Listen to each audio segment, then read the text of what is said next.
All right, welcome to Friday Night Torah Study! Woo! Do I have to do it again? It's counting down? Okay, never mind. I had another countdown. I got confused. All right. Anyway, welcome all, one and all, to our Friday Night Torah Study. I'm so excited to be here. This is our Torah Study, and it is a service. So if you're visiting us for the first time, we want you to like and subscribe so we can pop up on everybody's page and say, here we are. But anyway, so we can help spread what we do here and share it with as many people as possible, the whosoevers, because our main goal is working together to serve the body, as you see right on the platform here. So we're so excited to be here tonight. We do this every Friday night with the exception of possibly a feast. We may not be able to do it at the same time, but if you like and subscribe, you will find out get those notifications when the time changes. So again, this is our Torah study, and tonight, the Torah portion that we're going to go through, we're starting a new book in Exodus, in the Shemot, which means names, Exodus 1:1 through 6:1, and we have 10 readings. So if you're new to our Torah study service, I'll explain a little bit about what we do. So we normally open the service with prayer and praise, and this is very interactive. So if you're online, you can start typing in a prayer and a praise now. And just know if we don't read it, it's not because we didn't see it or the Father doesn't know that you typed it. Just means there may be a lot of people on there, and we try to focus mostly on the most urgent and the most praiseworthy. So if you want to start typing it now, you can. And here locally, if you want to start lining up so you can give your prayer and praise, that'll work as well. So we'll go through the prayer and praises, and after that, we will go through the Torah portion readings. Each reader will come up. I'll do a blessing over them. They'll read their portion. And after that, normally or usually, Rabbi will come out by the end and do the blessing after the Torah reading over all the readers, followed by the announcements. After the announcements, we then do a Q&A or a midrash with our own Rabbi Steve Berkson. So I'm excited, always excited to start the book off, and always excited to be here amongst all of you. If you're visiting us, we do start at 6:30 on Friday nights with our Shabbat liturgy and meal. We do that, and then right after that, we have Torah Study, which you're a part of now at 7:30. So, of course, we can't broadcast the meal, and we can't share our delicious food with you, but you'll see the results because we're all a little goofy. At least I am. So, anyway, good food, good times, good fellowship, and an awesome Torah Study. We're looking forward to it. Yeah. All right. So what are we looking to do out of the Torah portion? We're looking to find things that we can apply to our lives now. How can it apply to our lives now? How we can learn and grow and become more like the image of Yeshua that Abba is searching for in all of us, or aspiring all of us to be more like his son Yeshua. And so we're looking to get everything we can. We're going to squeeze it until it pops so we can get everything out that we possibly can. It's really exciting, especially having Rabbi Steve explain those difficult questions or things that pop up we just don't understand. We have an anointed, appointed rabbi who will go through all of that. And so excited for that. So we're going to start here locally with prayer and praise with Shamish Waffle. All right. I got to give a praise for my work because in December somebody didn't have the funding. So I sat. And fortunately, I'm saved, so it didn't really bother me income-wise. But I had a really good month last month. I shared with you. Mm-hmm. So, and I'm booked until the 1st of March, and have an appointment Tuesday for somebody who knows I'm booked out that far, so that's good. Amen. I was been good to you and all of us. That's amen. All right, Ashley. Shabbat shalom, Elder. Shabbat shalom. I just want a couple of praises, a joke but serious praise at the same time. As you guys know, I just came back from Florida safely, and I brought snow. Man. What? I brought the snow. It snowed earlier in Cleveland. Oh. Take it back. I can't. Now. I'm not going back to Florida. No. And I don't want to. But the other thing, more serious praises, though. I wanted to thank God for all the blessings he has given me. And now I'm kind of, what I wrote down personally and privately in my level up for what I wanted to do, I now was able to do at least, in my eyes, a small chunk of what I plan on, what I want to do. And scariest but the easiest thing in my life, and I'm just thankful I'm able to take care of those that mean most to me, and be able to stay here and help people out. So thank you. Amen. Amen. Awesome. Chris, Shabbat Shalom. Shabbat Shalom. My praise is that, I've started my last semester at Lee University, and my parents gave me the last tuition money that I need while I'm in school, and then after that, I'll be paying the debt, student loans, by myself. But now I'm actually done, I'm hoping, getting any help from my parents financially, and I can start actually making a budget and kind of having my own financial self starting. So that's really exciting. Amen. And then prayer is that I've had some issues with my mental state the last week, some sort of interaction with medications or something. So I've been really not feeling well, and so prayer for that. Amen. We can certainly pray for those things, Chris. Awesome. Andrew, Shabbat Shalom. Shabbat Shalom. I have a praise report for my training this week at the new job, successful time, and Awesome. also a prayer request for our traveling starting on Sunday, just for travel mercies. Amen. We can certainly pray for that. Awesome. Miss Betty. Shabbat Shalom, Elder. Shabbat Shalom. I'm asking prayer for a good friend of mine. She just found out that she had melanoma, but it has metastasized, and now it's in her liver, her lungs, and her bones, and it's stage 4. So the doctors give her 50-50 chance, but I just want to pray that Yahweh's will is done, no Amen. matter what the outcome. Amen. Amen. Absolutely. Yeah, you can clap for that. Somebody wanted to clap. Awesome. Anybody else? No? Live stream? Okay, from Judith York, praise Yah is working on my behalf to move, and prayer for MRI on Tuesday for a positive outcome. Amen. Christian Dennis, prayer for shalom for my wife as she endures some trials within her walk.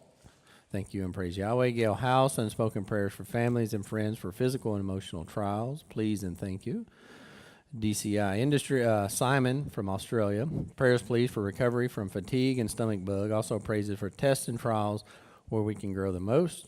Amen. Shelley Bell, praise Yahweh for his strength he gives me, and that today I got my power wheelchair back repaired. And it's Amen. rolling better now, and prayers for my back pain that I can continue to endure through the pain. Nancy Aragon, praise Yah for touching my brother-in-law after his quadruple bypass. He is recovering. Please keep Yahweh's children in California in prayer. The rain here has been brutal for us.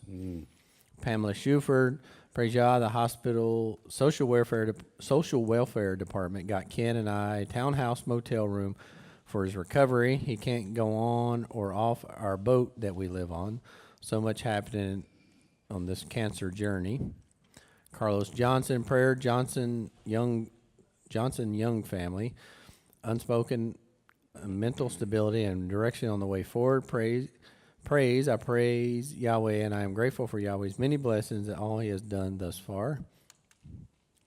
We have quite a few unspoken, quite a few prayers for just relationships, relationship issues, some employment issues, and some employment opportunities for people, upcoming possible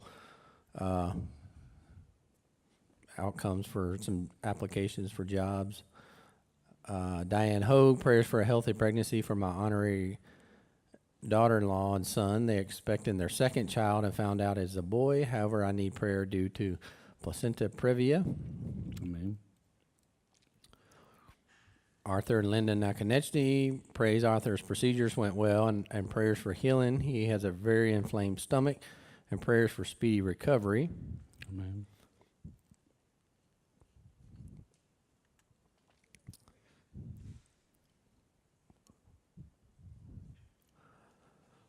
Nancy Hose, praise that my friend's 5-week-old grandson recovered from RSV. Yeah, is so good. Amen.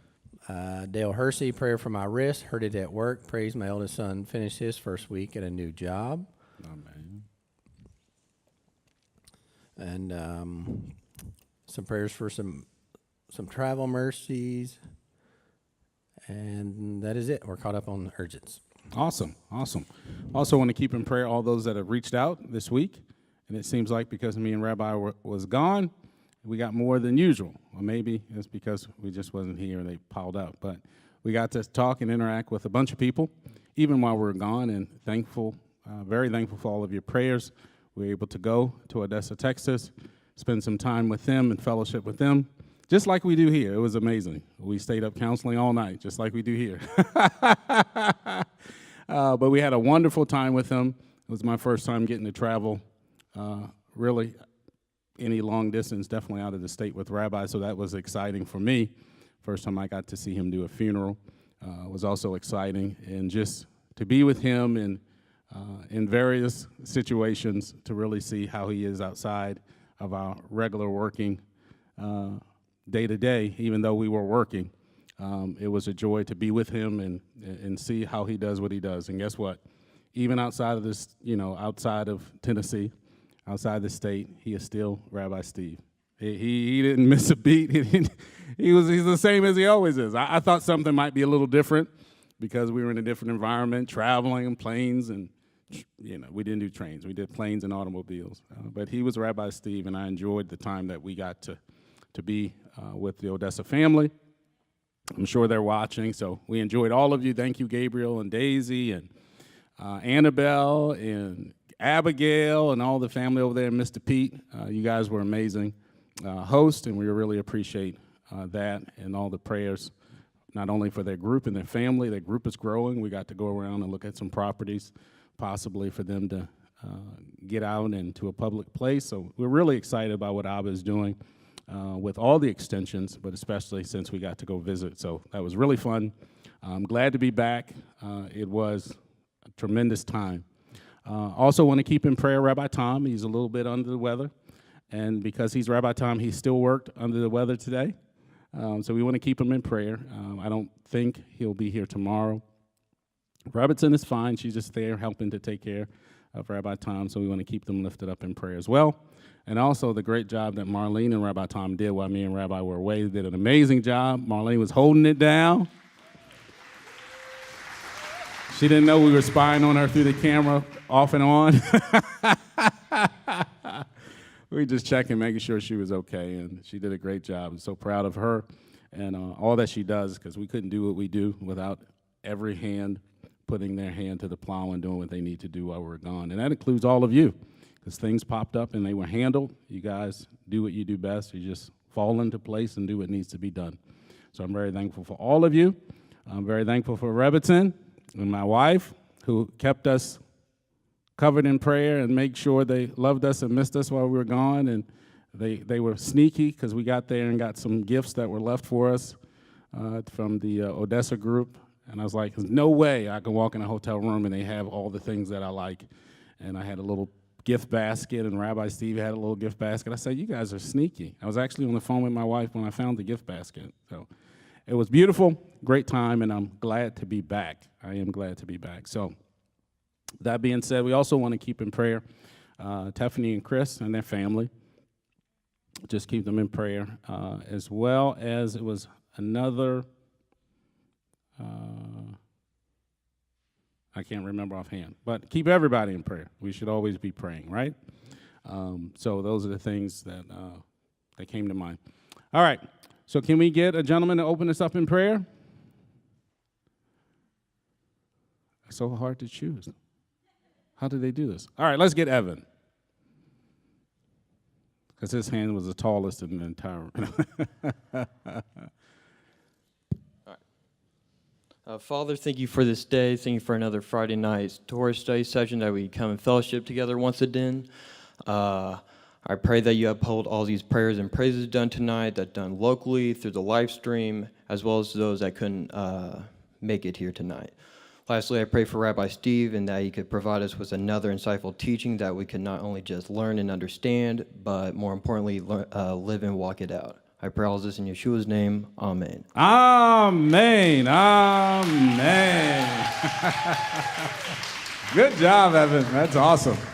All right. So if you're just joining us, this is our Friday night Torah study. We do this every Friday night at 7:30 Eastern Standard Time, with the exception of a feast. The times may change, but if you like and subscribe, you'll get a notification letting you know when things change.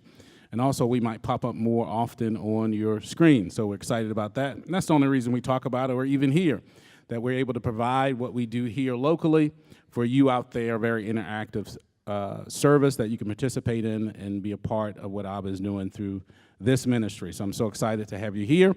So the Torah portion tonight is Shemot. We're in the first chapter of Exodus 1:1 through 6:1. Shemot means names. And there are 10 readings, and we're going to start here locally reading through the Torah portion. Every reader will come up. I'll give a blessing over them, or recite a blessing over them. They'll read their portion, and afterwards, that's the word, afterwards, yeah, whatever, who cares? I'm teasing. Afterwards, we will have some announcements, and after the announcements, Rabbi will do the Q&A. The Midrash portion, so if you have any comments or questions or things that you may not understand clearly, you can definitely type them in online and they'll be read out loud. What we're looking to achieve tonight in every Torah study we do is a way that we can find how to apply what we read in our lives now. So we're looking for what we can take out, what we can glean to apply to our lives now. I'm sure you'll find something.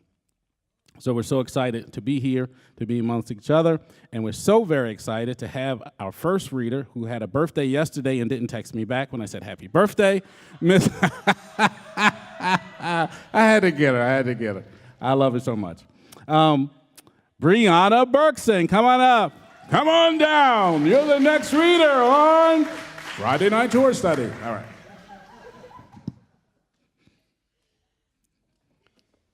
She's awesome. All right. He who blessed our fathers, Abraham, Isaac, and Jacob, may bless Brianna, who's come up to honor Yahweh in the Torah. May the set-apart one bless her and her family and send blessing and prosperity upon all the works of her hands. Amen. I think it's the first time I got to say a blessing over you for the Torah study. Yeah, I think so. And you had a birthday. I'm so special. Okay. And so are you. I'll share. Okay. All right. My birthday was last week, but we're going to share. Okay. All right. So you're going to take us from Exodus 1:1 through Exodus 1:11. All right, so 1 through 11. Thank you. And these are the names of the children of Israel who came to Mitzrayim with Yaakov, each one with his household: Reuben, Shimeon, Levi, and Yehuda, Yissachar, Zebulun, and Benjamin, Dan and Naphtali, Gad and Asher, and all those who were descendants of Yaakov were 70 beings, as Joseph was already in Mitzrayim. And Joseph died, and all his brothers, and all that generation. And the children of Israel bore fruit and increased very much, multiplied and became very strong, and the land was filled with them. Then a new sovereign arose over Mitzrayim, who did not know Joseph. And he said to his people, "See, the people of the children of Israel are more and stronger than we. Come, let us act wisely towards them, lest they increase, and it shall be, when fighting befalls us, that they shall join our enemies and fight against us, and shall go up out of the land." So they set slave masters over them to afflict them with their burdens, and they built for Pharaoh supply cities, Pithom and Ramesses. Amen. Thank you, Brianna. Next up, we have Philip. He who blessed our fathers, Abraham, Isaac, and Jacob, may bless Philip, who's come up to honor Yahweh in the Torah. May the set-apart one bless him and his family and send blessing and prosperity upon all the works of his hands. Amen. All right, you're going to take us from verse 12 to the end of the chapter.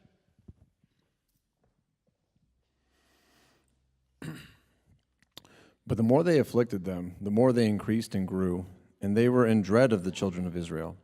And the Mitzrites made the children of Israel serve with harshness. And they made their lives bitter with hard bondage, in mortar and in brick, and in all kinds of work in the field. All their work which they made them do was with harshness. And then the sovereign of Mitzrayim spoke to the Hebrew midwives, of whom the name of one was Shiphrah, and the name of the other was Puah. And he said, "When you deliver the Hebrew women and see them on the birth stools, if it is a son, you shall put him to death. But if it is a daughter, then she shall live." But the midwives feared Elohim and did not do as the sovereign of Mitzrayim commanded them, and kept the male children alive. So the sovereign of Mitzrayim called for the midwives and said to them, "Why have you done this, and kept the male children alive?" And the midwives said to Pharaoh, "Because the Hebrew women are not like the Mitzrayim women, for they are lively and give birth before the midwives come to them." So Elohim was good to the midwives, and the people increased and became very numerous. And it came to be, because the midwives feared Elohim, that he provided households for them. And Pharaoh commanded all his people, saying, "Throw every son who is born into the river, and keep alive every daughter." Amen. Thank you, Philip. Next up, we have TJ. And TJ, you're going to take us into chapter 2, reading verses 1 through 12. He who blessed our fathers, Abraham, Isaac, and Jacob, may he bless TJ, who's come up to honor Yahweh in the Torah. May the set-apart one bless him and his household and send blessing and prosperity upon all the works of his hands. Amen.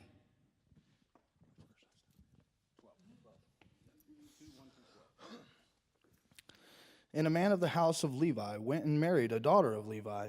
And the woman conceived and bore a son. And she saw that he was a lovely child, and she hid him 3 months. And when she could hide him no longer, she took an ark of wicker for him, and coated it with tar and pitch, and put the child in it, and laid it in the reeds by the edge of the river.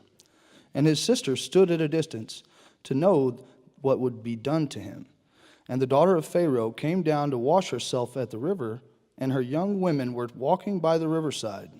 And when she saw the ark among the reeds, she sent her female servant to get it, and opened it, and saw the child. And see, the baby wept. So she had compassion on him, and said, "This is one of the children of the Hebrews." And his sister said to Pharaoh's daughter, "Shall I go and call a nurse for you from the Hebrew women to nurse the child for you?" And Pharaoh's daughter said to her, "Go." And the young woman went and called the child's mother. And Pharaoh's daughter said to her, "Take this child away and nurse him for me. Then I shall pay your wages." So the woman took the child and nursed him. And the child grew, and she brought him to Pharaoh's daughter, and he became her son. And she called his name Moshe, saying, "Because I have drawn him out of the water." And in those days it came to be, when Moshe was grown, then he went out to his brothers and looked at their burdens. And he saw a Mitzrayim striking a Hebrew, one of his brothers. So he turned this way and that way, and when he saw no one, he struck the Mitzrayim and hid him in the sand. Amen. Thank you so much, TJ. Next up, we have Sarah Beth. He who blessed our fathers, Abraham, Isaac, and Jacob, may he bless Sarah Beth, who's come up to honor Yahweh in the Torah. May the set-apart one bless her and her family and send blessing and prosperity upon all the works of her hands. Amen. All right, you're going to take us from verse 13 to the end of the chapter.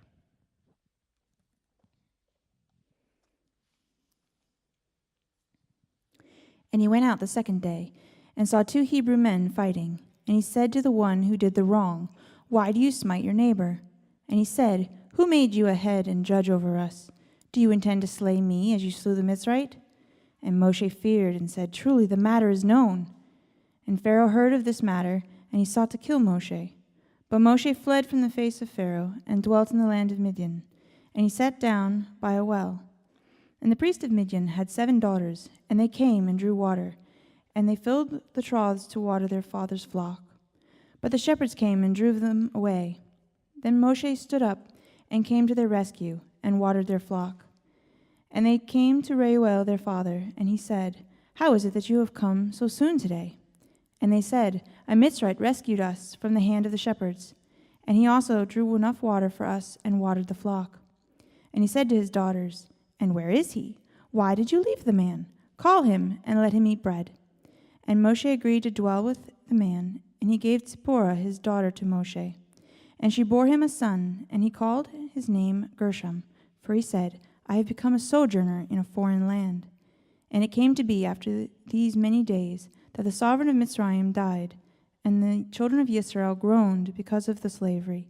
And they cried out, and their cry came up to Elohim because of the slavery. And Elohim heard their groaning, and Elohim remembered his covenant with Abraham, with Yitzchak, and with Yaakov. And Elohim looked on the children of Israel, and Elohim knew.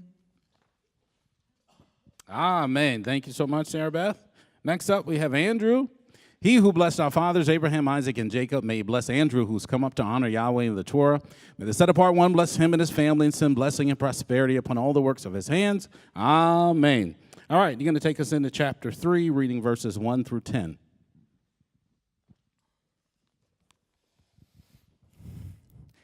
And Moshe was shepherding the flock of Yithro, his father-in-law, the priest of Midian, and he led the flock to the back of the wilderness and came to Horeb, the mountain of Elohim. And the messenger of Yahweh appeared to him in a flame of fire from the midst of a bush. And he looked and saw the bush burning with fire, but the bush was not consumed. And Moshe said, "Let me turn aside now and see this great sight, why the bush does not burn." And Yahweh saw that he turned aside to see.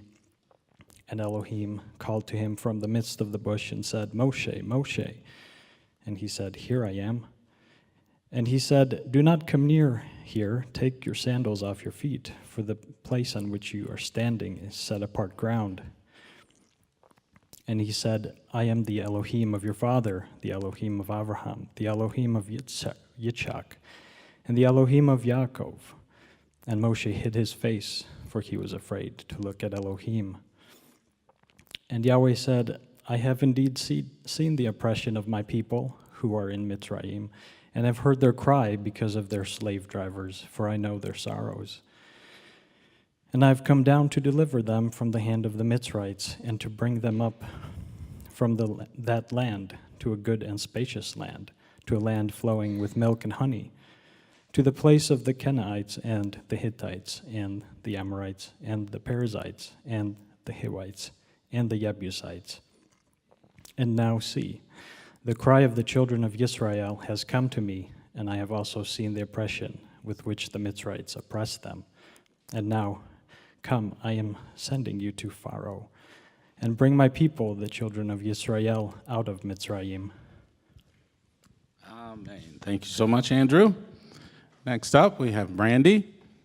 He who blessed our fathers, Abraham, Isaac, and Jacob, may bless Brandy, who's come up to honor Yahweh in the Torah. May the set-apart one bless her and her family and send blessing and prosperity upon all the works of her hands. Amen. And you're going to take us from verse 11 to the end of the chapter. And Moshe said to Elohim, "Who am I that I should go to Pharaoh, and that I should bring the children of Israel out of Mitzrayim?"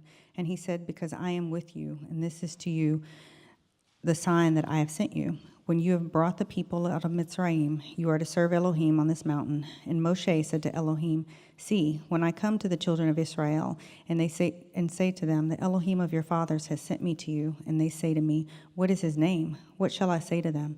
And Elohim said to Moshe, "I am that which I am." And he said, "Thus you shall say to the children of Israel, I am has sent me to you."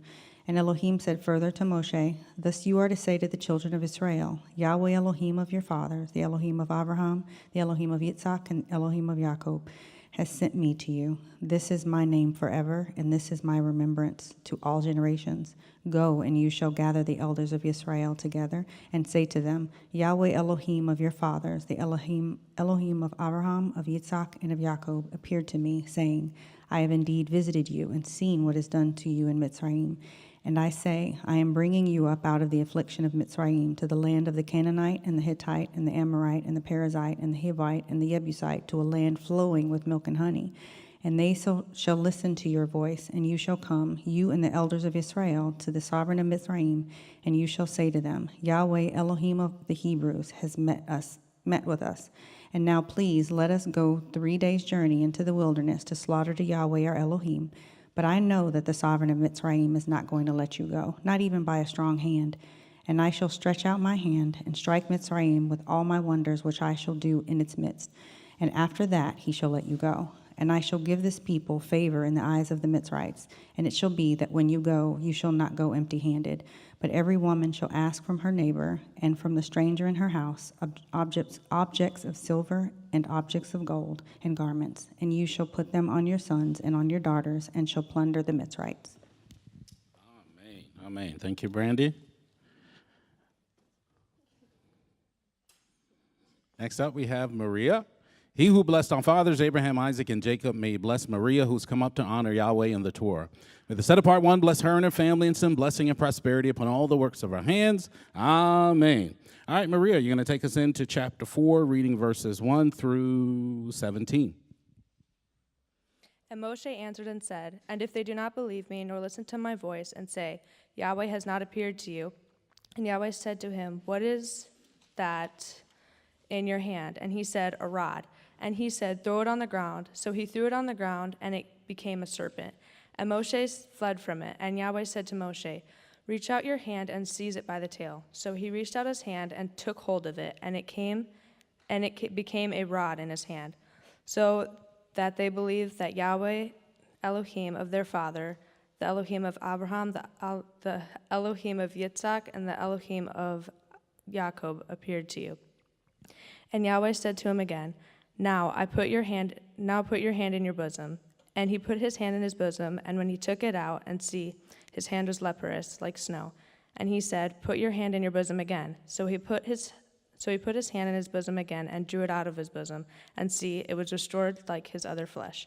And it came to be, if they do not believe, and it shall be, if they do not believe you, nor listen to your voice, the first sign, then they shall believe the voice of the latter sign.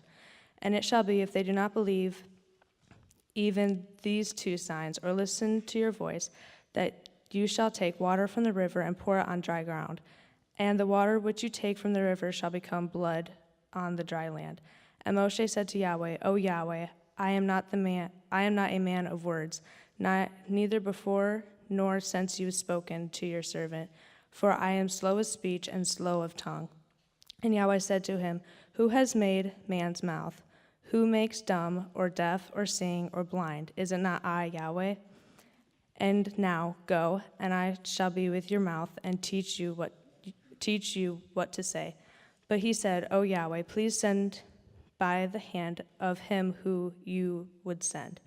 And the displeasure of Yahweh burned against Moshe, and he said, Is Aharon the Levite your brother? I know he speaks well, and see, he is also coming out to meet you. And when he sees you, he shall be glad in his heart. And you shall speak to him and put the words in his mouth. And I am with your mouth and his mouth, and I shall teach you what to do. And he shall speak for you to the people. And it shall be that he be a mouth for you, and you shall be an Elohim for him. And take this rod in your hand, with which you shall do the signs. Amen. Amen. Thank you, Maria. Next up, we have Gabe. He who blessed our fathers, Abraham, Isaac, and Jacob, may he bless Gabe, who's come up to honor Yahweh in the Torah. May the set-apart one bless him and his family and send blessing and prosperity upon all the works of his hands. Amen. All right, you're going to take us from verse 18 to the end of the chapter. And we'll need one more reader after Jessica if someone wants to come up. Then Moshe went and returned to Yethro, his father-in-law, and said to him, Please let me go and return to my brothers who are in Mitzrayim to see whether they are still alive. And Yethro said to Moshe, Go in peace. And Yahweh said to Moshe in Midian, Go return to Mitzrayim, for all the men are dead who sought your life. So Moshe took his wife and his sons and set them on a donkey, and he returned to the land of Mitzrayim. And Moshe took the rod of Elohim in his hand. And Yahweh said to Moshe, As you go back to Mitzrayim, see that you do all those wonders before Pharaoh, which I have put in your hand. But I'm going to strengthen his heart, so that he does not let the people go. And you shall say to Pharaoh, Thus said Yahweh, Israel is my son, my firstborn. So I say to you, let my son go to serve me. But if you refuse to let him go, see, I am killing your son, your firstborn. And it came to be on the way in the lodging place that Yahweh met him and sought to kill him. And Tisphora took a sharp stone and cut off the foreskin of his son and threw it at Moshe's feet and said, "You are indeed a bridegroom of blood to me." So he let him go. Then she said, "You are a bridegroom of blood because of the circumcision." And Yahweh said to Aharon, "Go to meet Moshe in the wilderness." And he went and met him on the mountain of Elohim and kissed him. Moshe then told Aharon all the words of Yahweh who had sent him, and all the signs which he had commanded him. And Moshe went with Aharon and gathered together all the elders of the children of Israel. And Aharon spoke all the words which Yahweh had spoken to Moshe. Then he did the signs before the eyes of the people. And the people believed, and they heard that Yahweh had visited the children of Israel, and that he had looked on their affliction, and they bowed their heads and did obedience. Awesome. Thank you, Gabe, so much. Appreciate that. Amen. All right, Jessica, you're going to take us into the 5th chapter, reading verses 1 through 12. He who blessed our fathers, Abraham, Isaac, and Jacob, may he bless Jessica, who's come up to honor Yahweh in the Torah. May the set-apart one bless her and her family and send blessing and prosperity upon all the works of her hands. Amen.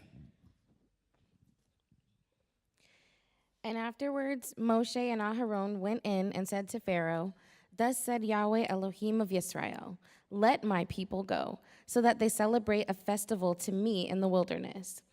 And Pharaoh said, "Who is Yahweh, that I should obey his voice to let Israel go? I do not know Yahweh, nor am I going to let Israel go." And they said, "The Elohim of the Hebrews has met with us. Please, let us go 3 days' journey into the wilderness and slaughter to Yahweh our Elohim, lest he fall upon us with pestilence or with the sword." But the sovereign of Mitzrayim said to them, "Moshe and Aharon, why do you take the people from their work? Get back to your burdens." And Pharaoh said, "See, the people of the land are many now, and you make them cease from their burdens." And the same day Pharaoh commanded the slave drivers of the people and their foremen, saying, "You are no longer to give the people straw to make bricks as before. Let them go and gather straw for themselves, and lay on them the required amount of bricks which they made before. Do not diminish it, for they are idle. That is why they cry out, saying, 'Let us go and slaughter to our Elohim.' Let more work be laid on the men, so that they labor in it, and do not pay attention to words of falsehood." And the slave drivers of the people and their foremen went out and spoke to the people, saying, "Thus said Pharaoh, I do not give you straw. Go, take straw for yourselves wherever you find it, for your work shall not be diminished." And the people were scattered in all the land of Mitzrayim to gather stubble for straw. Amen. Thank you so much, Jessica. Next up, we have Miss Janet, our last reader. He who blessed our fathers, Abraham, Isaac, and Jacob, may he bless Miss Janet, who's come up to honor Yahweh in the Torah. May the set-apart one bless her and her family and send blessing and prosperity upon all the works of her hands. Amen. All right, you're going to take us from verse 13 into chapter 6 and verse 1. And the slave drivers were hurrying them on, saying, "Fulfill your actions, your daily matters, as when there was straw." Also the foremen of the children of Israel, whom Pharaoh's slave drivers had set over them, were struck and were asked, "Why have you not fulfilled your law in making bricks both yesterday and today as before?" And the foremen of the children of Israel came and cried out to Pharaoh, saying, "Why do you treat your servants this way? There is no straw given to your servants, and they say to us, 'Make bricks.' And see, your servants are struck, but your own people are at fault." But he said, "You're idle, you're idle. That is why you say, 'Let us go and slaughter to Yahweh.' So now go, work, and straw is not given to you, but deliver the amount of bricks." And the foremen of the children of Israel saw that they were in trouble after it was said, "You are not to diminish your daily amount of bricks." And when they came out from Pharaoh, they met Moshe and Aaron, who stood there to meet them. And they said to them, "Let Yahweh look on you and judge, because you have made us loathsome in the eyes of Pharaoh and in the eyes of his servants, to give us sword in their hand to kill us." And Moshe returned to Yahweh and said, "Yahweh, why have you done evil to these people? Why did you send me? For ever since I came to Pharaoh to speak in your name, He has done evil to these people, and you have not delivered your people at all. And Yahweh said to Moshe, now see what I do to Pharaoh, for with a strong hand he is going to let them go, and with a strong hand he is going to drive them out of his land. Amen. Amen. Thank you, Miss Janet. Thank you to all of our readers. Let's give them a hand.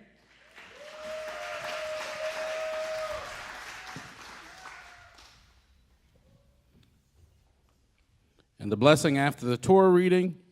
Baruch atah Yahweh Eloheinu melech haolam, asher natalanu Torat Amet, v'kaye olam natalenu bitahenu, Baruch atah Yahweh notenu ha-Torah. Amen. Amen.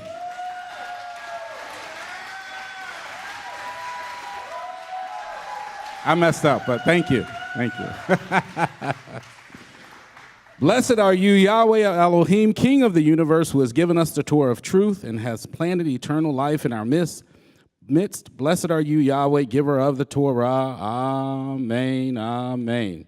All right, so it looks like Mr. Grayson Gardner is coming up to take us through the announcements. Let's give him a hand.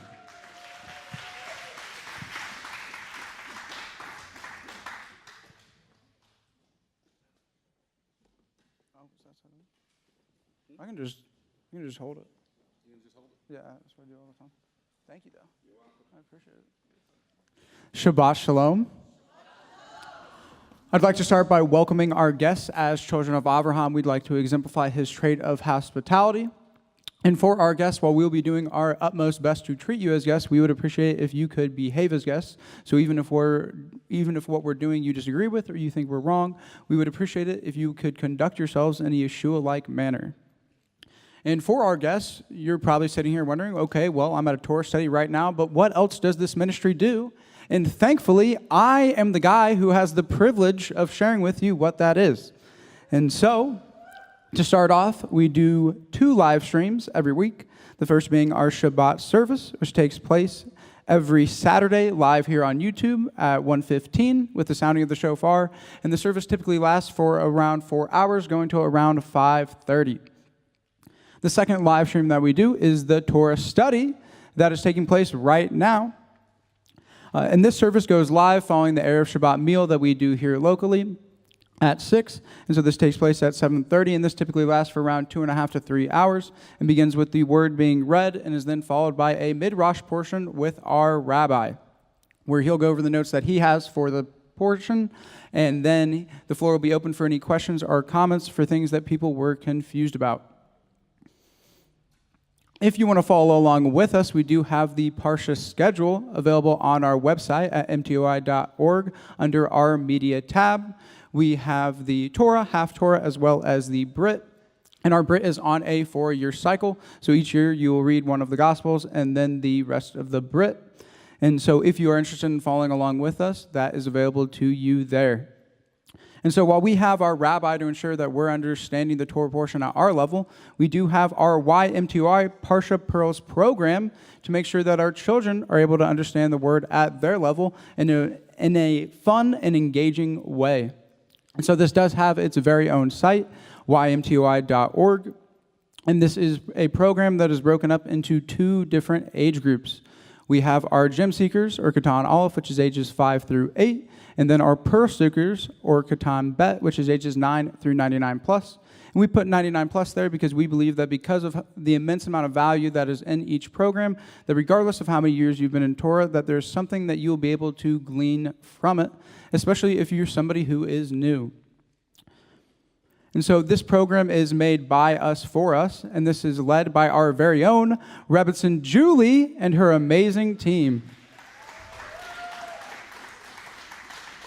And so each program includes child-friendly stories and lessons, lesson questions, Hebrew word studies, memory verses, word searches, crossword puzzles, mazes, crafts, notebook pages, coloring pages, songs, and a snack that are all related to that week's Torah portion.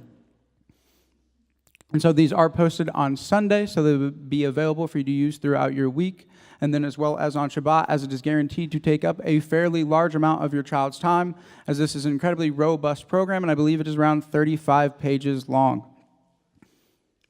If you are somebody who enjoys listening to the word read, we do have audio scripture readings available on our website, and this is done by our very own Shira Wendling. Shira's done an amazing job reading from Genesis to Revelation in her own narrative style, and for the first 5 books, she even broke it up by Torah portion. And so, if you want to listen to the next portion a week in advance, this is available to you there. You can just go to MTOI.org, and it is under our media tab. We do post on YouTube every weekday, so Monday through Friday. Starting with on Monday, we do have our first look, and this is sort of our movie preview for the full teaching that will be posted later in the week. So this is powerful sound bites that are taken out and put together to really just get you into the right mindset to receive the full teaching that will be posted later in the week. On Tuesday, we have our MTOI shorts. And so these are 10 short 1-minute videos. In the app, this will be known as the Rabbi Trails. And so if you find yourself with a couple minutes in your day, you could look up one of these, and there's just an immense amount of value that you can get in just a fraction of a time that it would take to watch a full teaching. And so I would highly recommend using this as a resource. On Wednesday, we do have our full teachings that are posted, and we are currently in the Be Set Apart series. And we have part 20 coming up. That's exciting. And following each teaching, we do have our afterburns, which are posted on Thursday. And so this is about an hour-long time where our rabbi, following each teaching, will take questions or comments, and he'll further explain on stuff that people need help with, and it ends up being an almost mini teaching of its own. And so every Thursday afterburn is connected to that Wednesday's full teaching. On Friday, we have our end focuses. And so these are shorter 5, 6 to 10 minute long videos where our rabbi really covers the subject in just that amount of time. And so we pull it out and we make it a video of its own. And so if while you're watching this, you want to get the full context that it's from, there'll be a link on the side to the full teaching that it was taken from, and then you can check that out if you are interested. Aside from YouTube, we are on other social media platforms, including Facebook and Instagram. Facebook, it'll be MTOI Worldwide, and then a slight difference on the Instagram, as it will be MTOI_Worldwide. Another app that we are on is our very own, the MTOI app, which is available and has currently 1,591 downloads. So coming up on that 2K quickly, you love to see it. And so if you are having the app and you want to get the most out of it, make sure you're going to make sure that you have the notifications turned on. And so to do this, it is the 3 bars on the upper left. You're going to go to Settings, Notifications, and then General. You're going to make sure that that is swiped to green. And so that way, if we have anything coming out, you'll get a notification. And any messages that would be sent out to everybody, you would be getting notified for those there. So we do have a program that is for our teenagers. And this is Torah Teens on Zoom. And this is a class that takes place every Thursday at 1 p.m. on Zoom. If you're interested in participating, you just need to email torahtime@mtoi.org, and then it will auto-response a link back to you. And so this class is led by our very own Rabbi Tom Mitchell. And Rabbi Tom has done an amazing job creating this as an environment where the teenagers feel like they can not only connect with each other as well as the Word, but also work on having that proper relationship with a member of the vertical structure and understanding what that looks like and how that should work. And so this is a program that is for teenagers, which means that if you're 13, if you're 13, you can be in the room. Barely, you just made the cutoff. Congratulations, you get to participate. But if you are under 13, you will not be able to participate. And if you are older than 19, you will not be able to participate. And so if you're a child and you're concerned about if you're a parent and you're concerned with what your child might be learning, that is completely understandable, and you can feel free to sit in the room, but make sure that you are off camera, as Zoom is a video chat format. And so we want this to be a space where the teens can be themselves and not have to worry about what people are thinking of them. And if there's another adult in the room, they're going to be more inclined to do that. So feel free to make sure that you are off camera. And then once you feel comfortable with what your child's learning, feel free to step out of the room so that they can experience the class for themselves without you there. Another class that we have going on is our Introduction to Hebrew, which we are doing here locally. And so the next one we have coming up will be after Oneg on the 21st. So make sure you have plenty of time to get some studying in, and I would highly encourage that we all come prepared so that way we can take advantage and continue progressing in what we are learning. So as an international ministry in an effort to serve people around the world, regardless of where they are, while it's Shabbat where they are, our rabbi has broken up the world into different zones, with each zone having about a 2-hour-long question and answer time with our rabbi. And so the next one that we have coming up will be on January 14th, and this will be for Zone 2.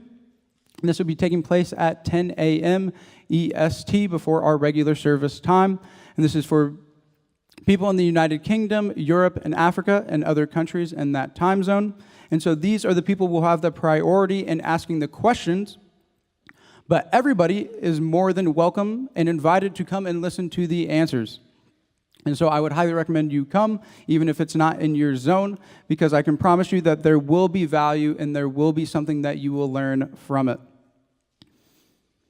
And so if you're interested in participating, send an email to zoom@mtoi.org, and there will be an email sent back to you with the link to the room.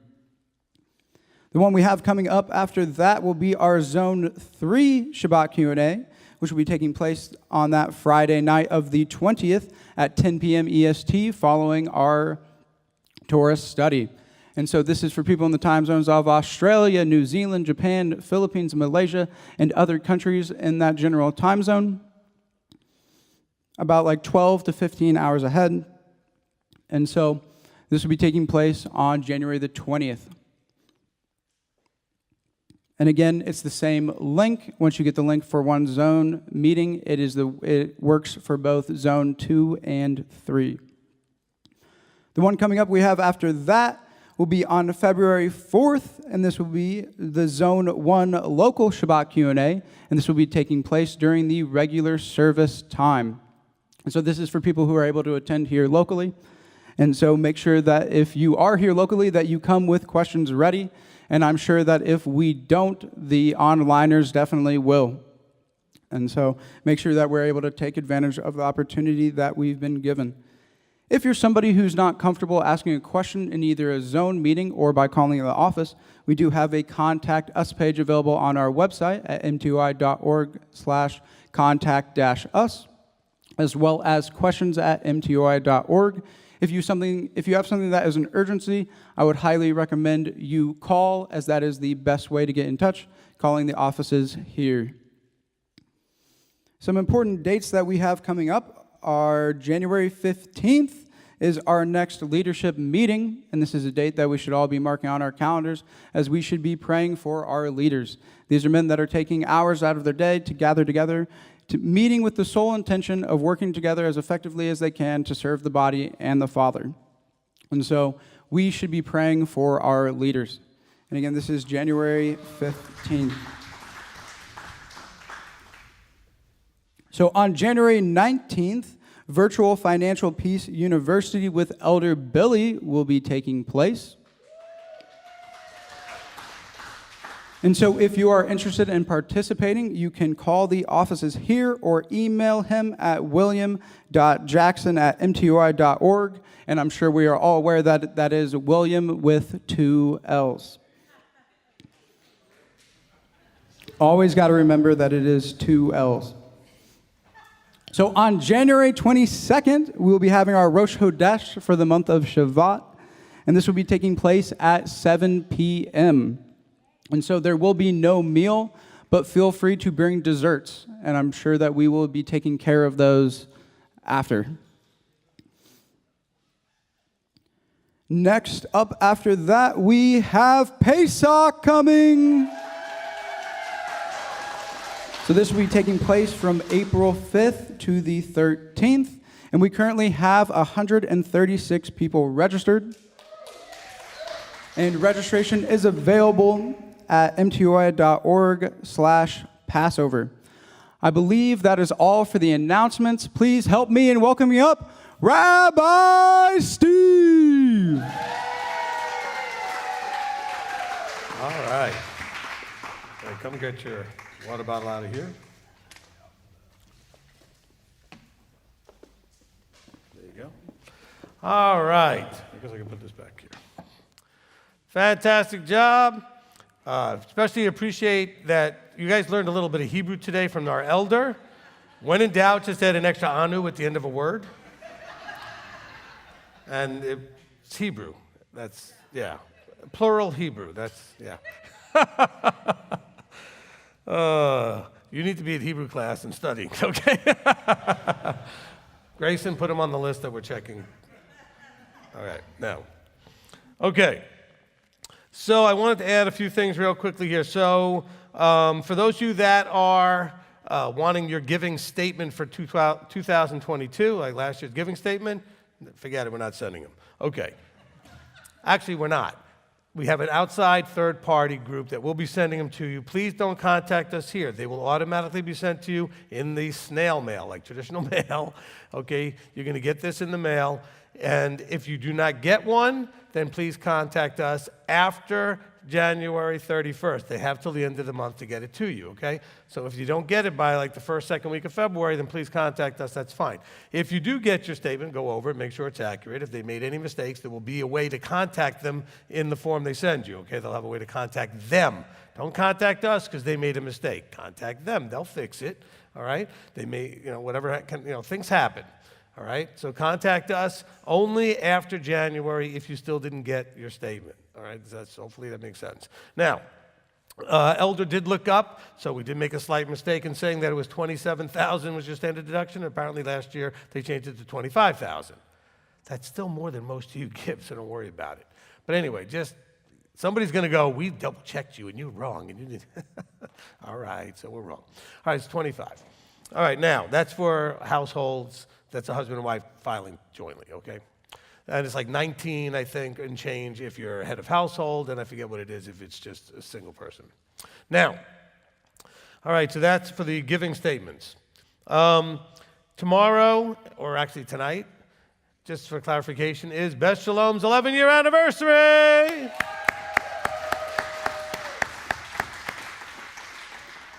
To which we're not doing anything. Okay? Look, if you know me, you know I don't make a big deal out of birthdays, any of those type of things. But I am willing to make a big deal out of significant ones, like the 10, the 15, those kind of things. Okay, so last year was 10, and we made a big deal about it. It was a great time. Okay, and we'll do something, I'm sure, fairly nice for the 15.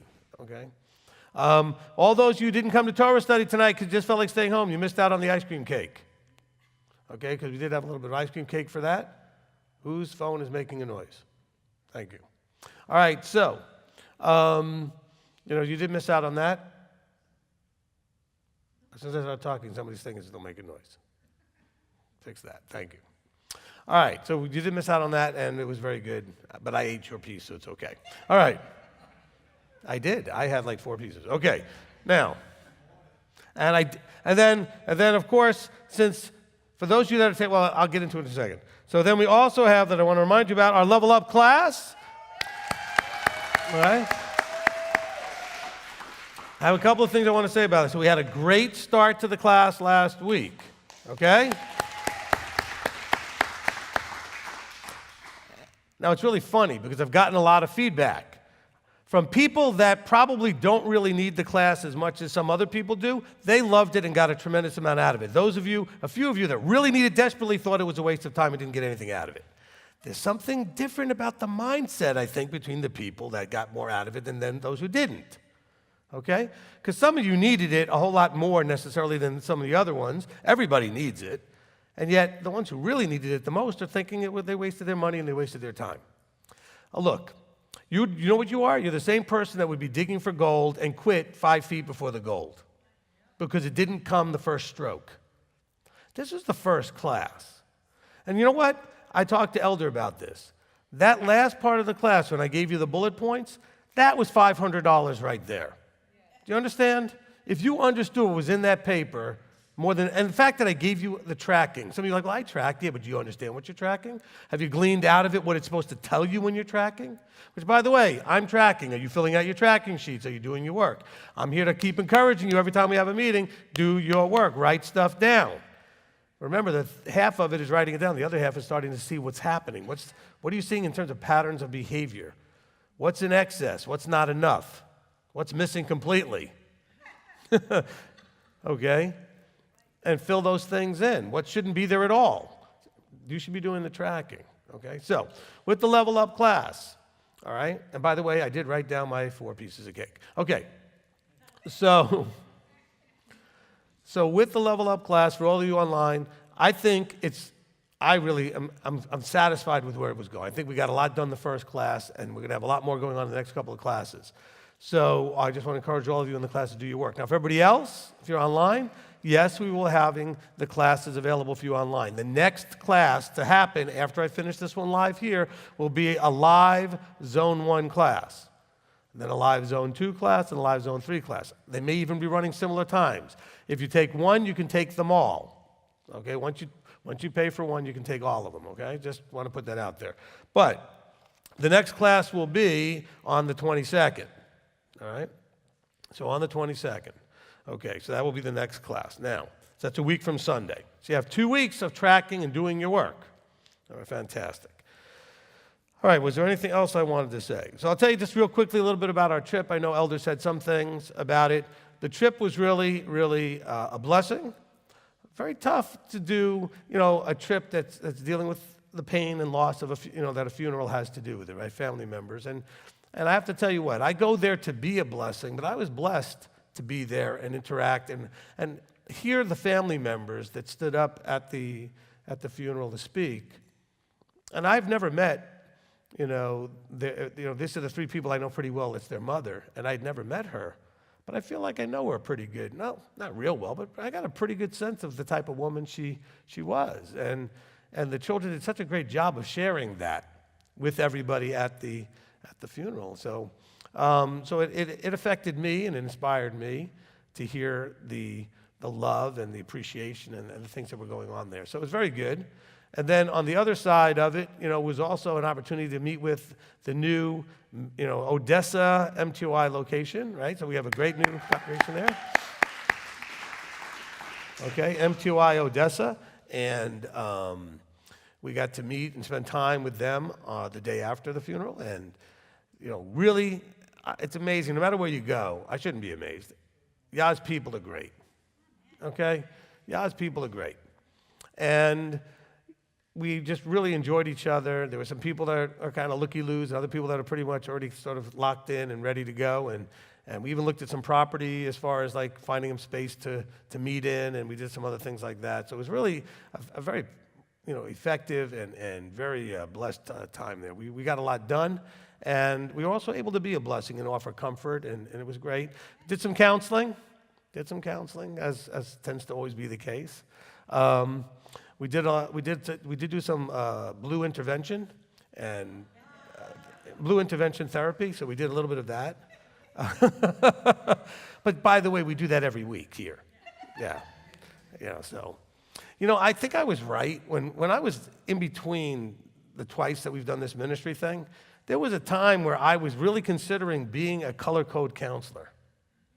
I was thinking of using that as a way to help people understand themselves and fix some of the things they need as a launching point. And now I find I'm doing that. So no embarrassment to them. That's kind of what everybody ends up dealing with the most. It's the most challenging of the aspects that we deal with, right? But we had a lot of good positive feedback there, a lot of love. There was a lot of food. Did you mention there was a lot of food? There was so much food that Elder said, do you guys put out this kind of spread every Shabbat? Like when you have your own egg? And they said, yes. It's a lot of food. And they're all good cooks there, and it's a lot of food. Anyway, I came back 2 pounds heavier without even trying. It was no effort at all. So please pray for that group. Pray for the family and dealing with their, the normal mourning period that they're going through. And really, really great to get, I get to know people a little bit until we have time where we could really spend time. And I got to spend all day, 2 days in a row with a bunch of them. And so I really got to know them quite a bit. Elder got to know me, and he hasn't quit yet, so that wasn't bad. So, actually, you know what? He already spends all day most days with me, so it wasn't really any different, Because a lot of times we spend time together before we go off to our own places to go to bed. And so we got to the hotel, and we each had a room, whatever. We're here until like 11 o'clock, midnight, 1 in the morning, most Saturday nights, and then we go home. And so then we start the next day. So it was pretty normal. But I will say that you guys should, I know you do, I really want you to know how much I appreciate that man and his support, okay?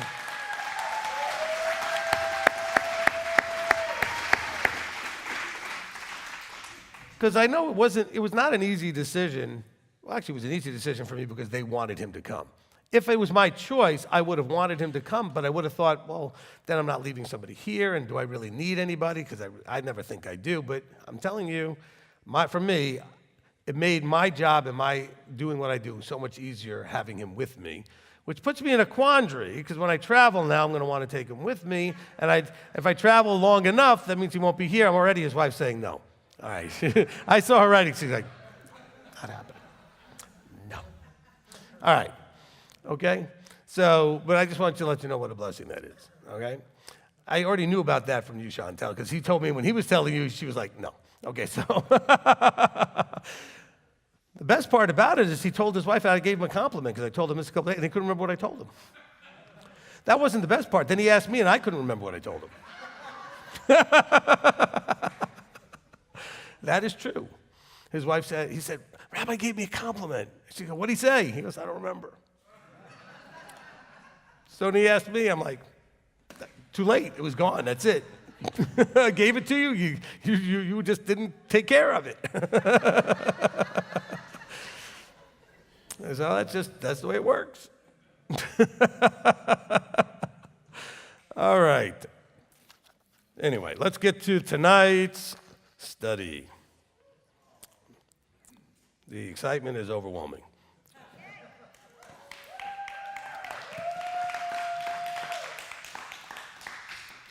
All right, we are in Shemot, Exodus. All right, so what we're going to do is I'm going to kind of hit a bunch of bullet points here, and then we'll open up the mic for questions that either I didn't clarify well enough and you still have more questions about it, or just stuff that I didn't cover that you may want to cover, okay? All right. There is one part that we're not going to cover, okay? Because there really isn't any answer. I've read the sage's Jewish answer. I'm not sure I'd buy into the answer, okay? And that's what was going on with Zipporah and the circumcision and the foreskins thrown at Moses' feet, all right? The Jewish sages believe that he neglected to circumcise the child because I guess the child would have been like right then before his leaving, and that it would have been needing the 3 days so that the child would not be at risk trying to travel. And they make up all this stuff, but they're basically saying that if she hadn't done this, she realized that he was now subject to being killed for breaking a commandment by omission and all this other stuff. It doesn't say any of that in there, okay? So there may be a lot of people out there teaching that. I'm not teaching that. I'm just telling you that it just pops up. It seems kind of odd. It's not really connected to anything, and then it's never explained anywhere else in the scripture, okay? So we're just left with one of those things that makes us go, and that's fine. There are things like that in scripture. All right, so chapter 1. So in chapter 1, we get to verse, 8. It says, then a new sovereign arose over Mitzrayim who did not know Joseph. Okay, so this is another one of those proof verses for the use of the word knowing, not to be informational. I'm sure that Joseph was prominent enough historically that somebody new coming into power would have heard of him, okay? There would have been things written on stones and all kinds of other things that had to do with him. He didn't have a relationship with Joseph. The previous Pharaoh had a relationship, and that Pharaoh, gave him all of this favor. But now there's a new one. And by the way, by a new one, it's not necessarily, because the way we understand how there was the Hyksos dynasty and other things that were going on at this time, this was not a new pharaoh from the same lineage, so to speak, as the old pharaoh. This was a different whole deal. Egypt was taken over many, many times. That section of the world was constantly being conquested, whether it was Israel, whether it was, Egypt. That whole Middle East place was constantly changing hands, all right? Constantly changing hands. And so what's saying is that the new pharaoh that came into power did not have a relationship with Joseph, okay? And so then, because I know a lot of you say, well, how do you make an argument for this word no, meaning relationship? Well, here's a verse that makes sense to see. You see the usage, okay? It's not that he hadn't heard of Joseph. He didn't know him. He's like, I don't know him. So why do I care about him and his family and his relatives and all that other, his people? See, the other Pharaoh had a relationship with Joseph, saw what he did, wanted to honor and bless him because of what he did to basically save the nation.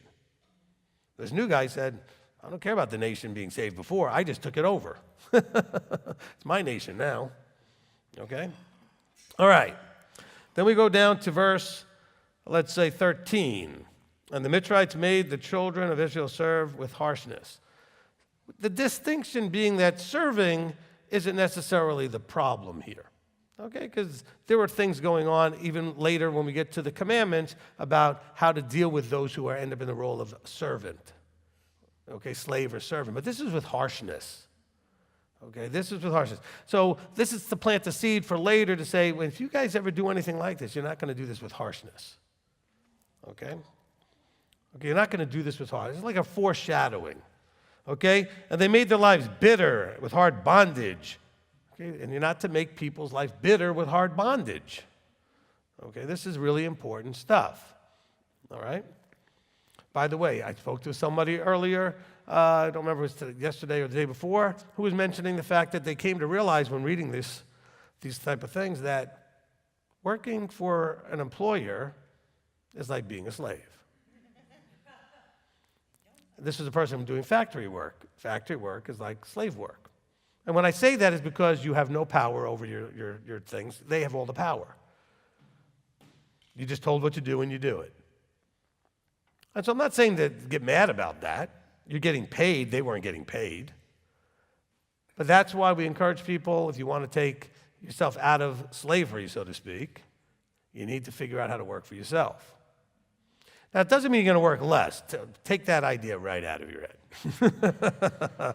You're going to work more, but you're going to work for you and not for somebody else. Okay? Actually, maybe you will work less, but that'll be mostly because you're not going to be successful then. But you're just going to not understand. You're going to work more.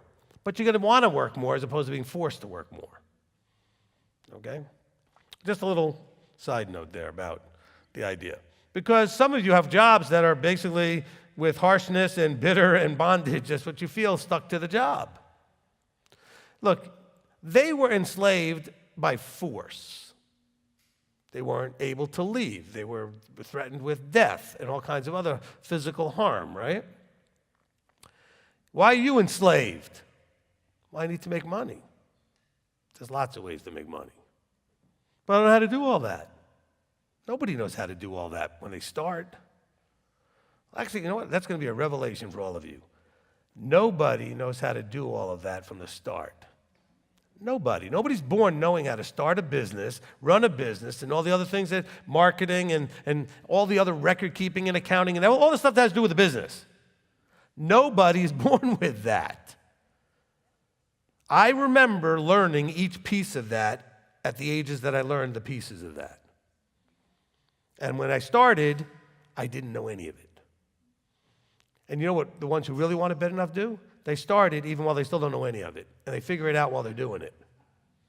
It's not necessarily the smartest way to go about it, but at least you get going.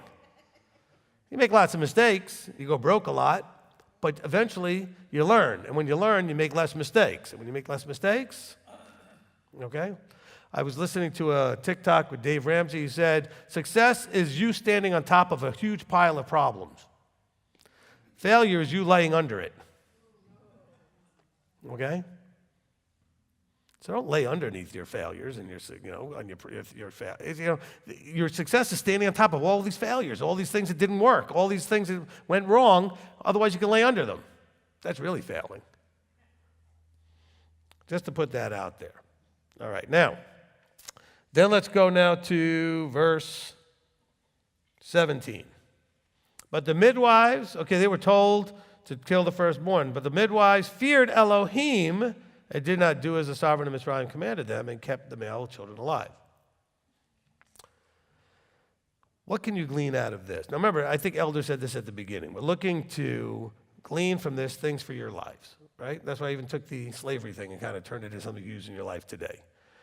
These midwives, what was likely to happen to them not listening to the Pharaoh? Death.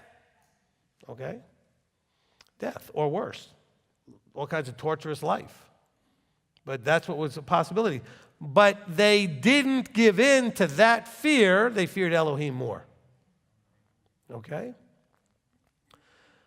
Look at the price limit. I mean, the limit on the price you might pay to keep Torah, because they push hard enough to break it. They were willing to do this knowing they were putting themselves at risk of death. To disregard the sovereign. You don't live in a world like that today. You don't know what that's like. But this was one of those things where you didn't do it, they were going to lock you up or kill you. When they locked you up, it wasn't in a nice, clean jail either. It was in a rat-infested, pit in the ground somewhere. Okay? And so, just keep that in mind, that these midwives, they were told what to do, but they feared Elohim and didn't do as the world told them to do. The authority of the world told them to do.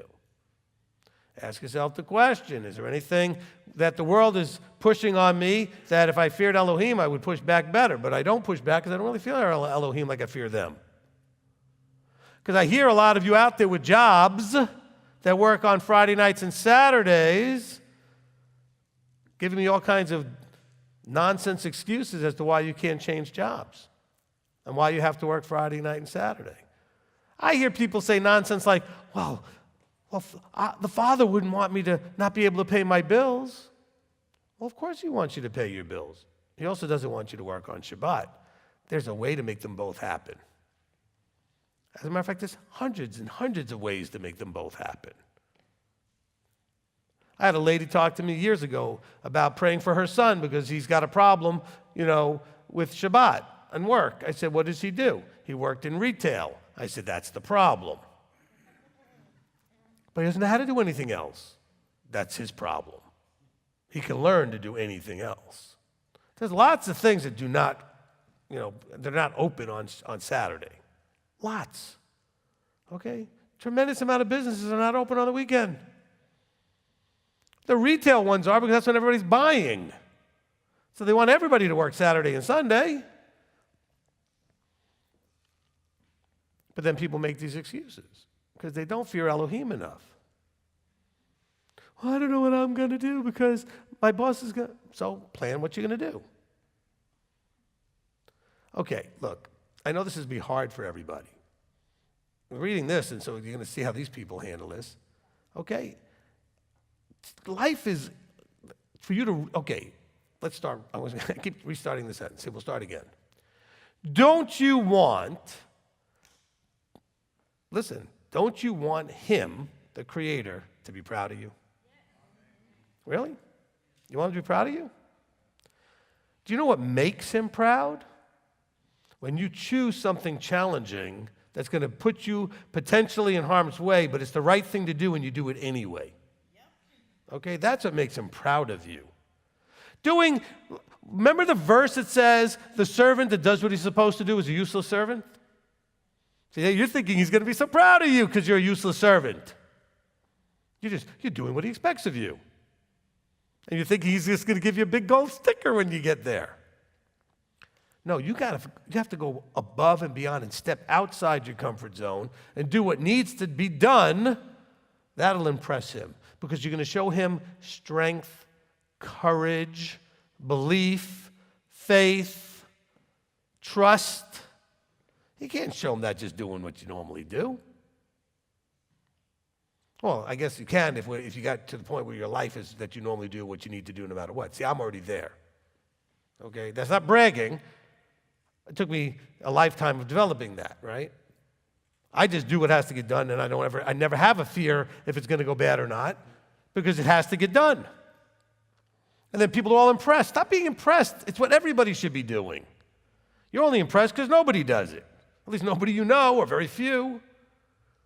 That's why you're impressed. Oh, Rabbi, I don't know how you can just step out there. Because I'm not afraid anymore, if I ever was. I can't remember back far enough. I'm sure I was, okay?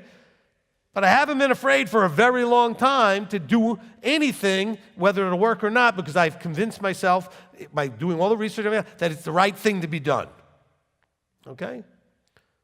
You do what's right because it's right, okay? All right? Yeah, you can clap.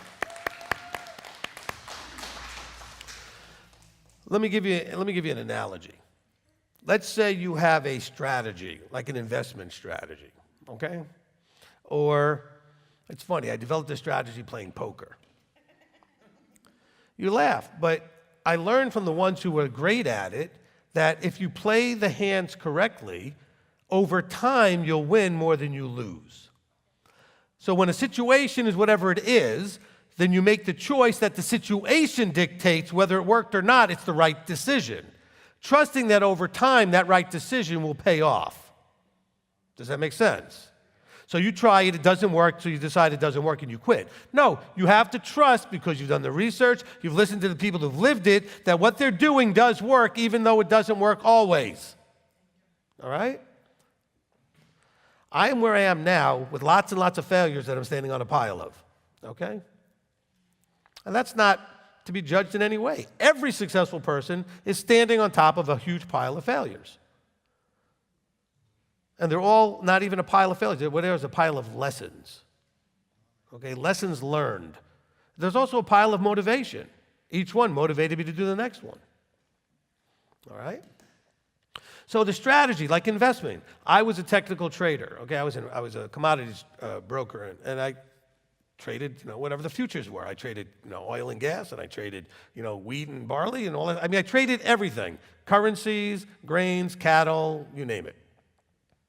But I did things knowing that when I see a certain pattern that I know tends to work, normally to mean it goes up or it goes down, that over time that should work for me. But see, I always lost more and did poorly when I second-guessed what the thing was telling me to do because I had some other gut feeling about it instead of saying, no, this is what you do, period. When the situation lines up, then you pull the trigger and you do what you do. If you don't do that consistently, it doesn't work. It doesn't work. But you have to have the faith and the trust in Him, in you, and the whole, we'll call it the process, like Elder talks about. There's a process that if you keep doing the same thing over and over again, you know that others have gotten the results you want, that likely you will too, even though it may not be at the same speed or in the same way they did. That means you need to find someone who already has the success you're looking for and find out how they did it. One of the sad stories that I've ever heard from Elder was how he had a very rich uncle who nobody ever in his whole family ever asked him how he did it, until Elder did. They all wanted money from him. But nobody wanted the information. He went and said to him, hey, uncle, how did you get all this wealth? What'd you do? How'd you do this? And he told him, he says, you're the first one to ask. We need to learn from people that already have been where we want to go, or they're already there where we want to go. All right? And so a lot of that's going to have to do with, as we get back to this, with the idea of do we fear Elohim? So when things come up that we realize we need to fix them and not worry about the consequences so much. Do your best to minimize those consequences, of course. I'm not saying to be reckless. But don't freeze up and do nothing because of the fear, and then you don't actually take the action. And this is the same thing I'd be teaching you in the Level Up class about all of life's things. To get forward motion, you have to step out of your comfort zone and do what's uncomfortable. To get out of wherever you are, then whatever you've been doing has gotten you there, right? Where you are, you need to do something different. You don't do anything different, you're not going to end up anywhere different. So they were focused on the prize, the midwives, the prize of being pleasing and hearing well done, and not pleasing Pharaoh, but pleasing Elohim. Let that be a great, strong lesson for all of us, okay? This journey we're on is the most difficult thing anybody can do on the planet. To change from what you are into what he is in a world that's not his. I mean, you are swimming as proverbially upstream against up against the flow as anybody could possibly do. And by the way, all of you watching that want to move here, it's easier, but it's not easier. Okay? Because you're going to think, oh, I'll move to Cleveland, it's all going to be easier. Well, you'll have more support physically available to you. But guess what? We're not together 7 days a week. All the rest of that time, you're still dealing with what you're dealing with where you live now. Okay? And so, just kind of keep that in mind. Look, I talk a lot and project that I'm very successful, and I am at the moment. Guess what? I have lots of challenges all the time. Not everything I do goes right.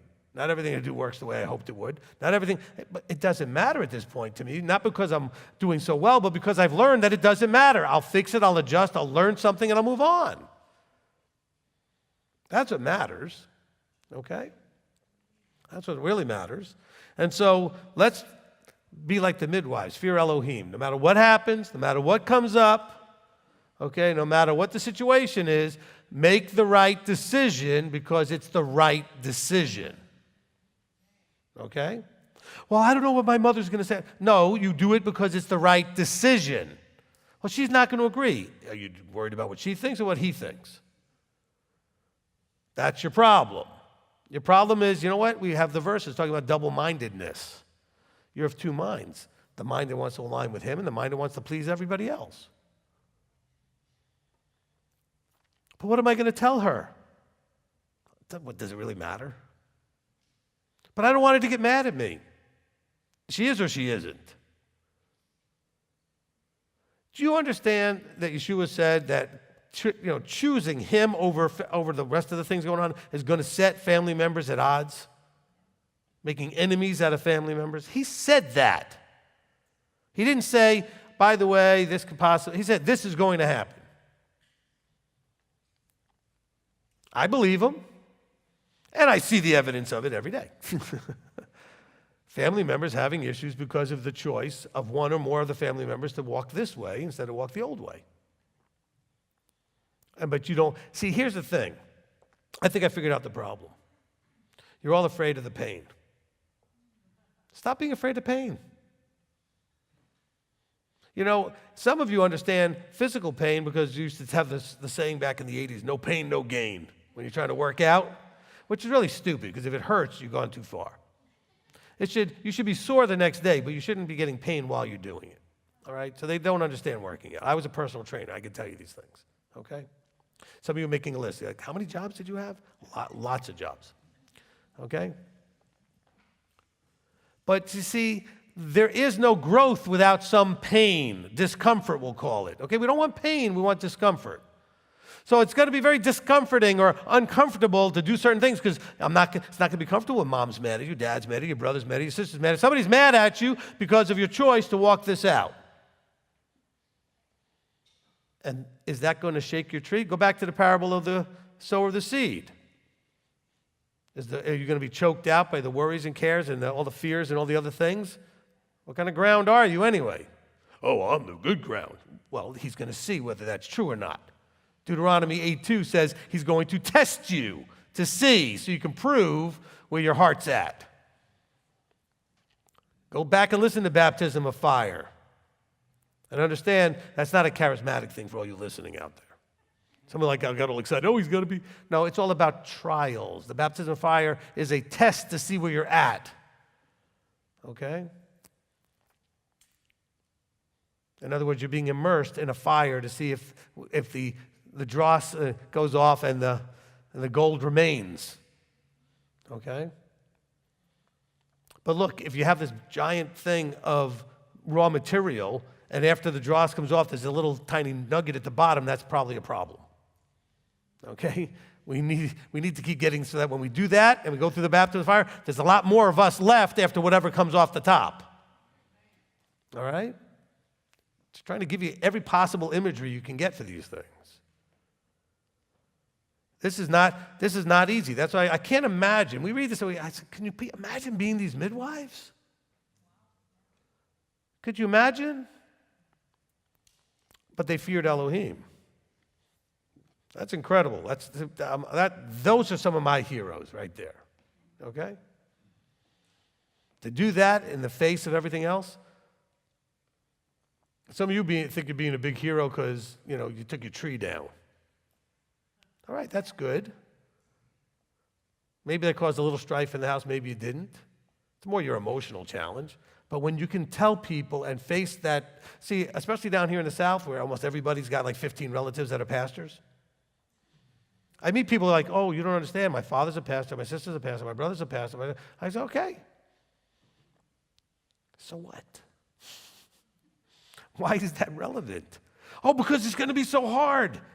But that means that you're going to get an even better, well done, because you took more nonsense and you dealt with more stuff and you came through it.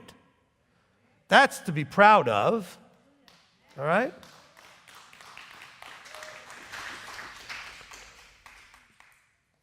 Okay, can I be blunt? And you're all thinking, really now? After all that? Stop being a coward. No cowards in the kingdom. It says that actually. No cowards in the kingdom. I'm not making it up. The verse actually says it. Only courageous people in the kingdom. All of you can do this. You just haven't been doing it consistently. Because you all have your courageous moments. No cowards. These are heroes because they had courage. They could have taken the cowardly out and said, oh, but they'll kill me. Because you're all saying, oh, but my boss will fire me. Firing is not killing you. They did this knowing they could get killed. And you're worried about losing your lousy job you hate anyway. I'm not kidding. Most of you are just kidding everybody around you that all of a sudden now you love your job because you think you might lose it. Last week you were telling everybody how much you hated the job. Then the boss says, I need you to work Saturday. Now all of a sudden you love the job that you might lose. Really? No, what you're really afraid of is the work and effort to find a new one or to retool or retrain. Stop being lazy. That's lazy thinking because you're trying to avoid effort. Do you know what Abba finds very appealing and he's super proud of? Effort. See, Christianity wants you to believe it's all about ease. Yeshua came to make everything easy, just easy. You can ease on down that road right into wherever, because that's not taking you to the kingdom. All right? The kingdom's work, the kingdom's effort, the kingdom's dealing with the stuff that you need to deal with, whether you want to or not, because it needs to get done.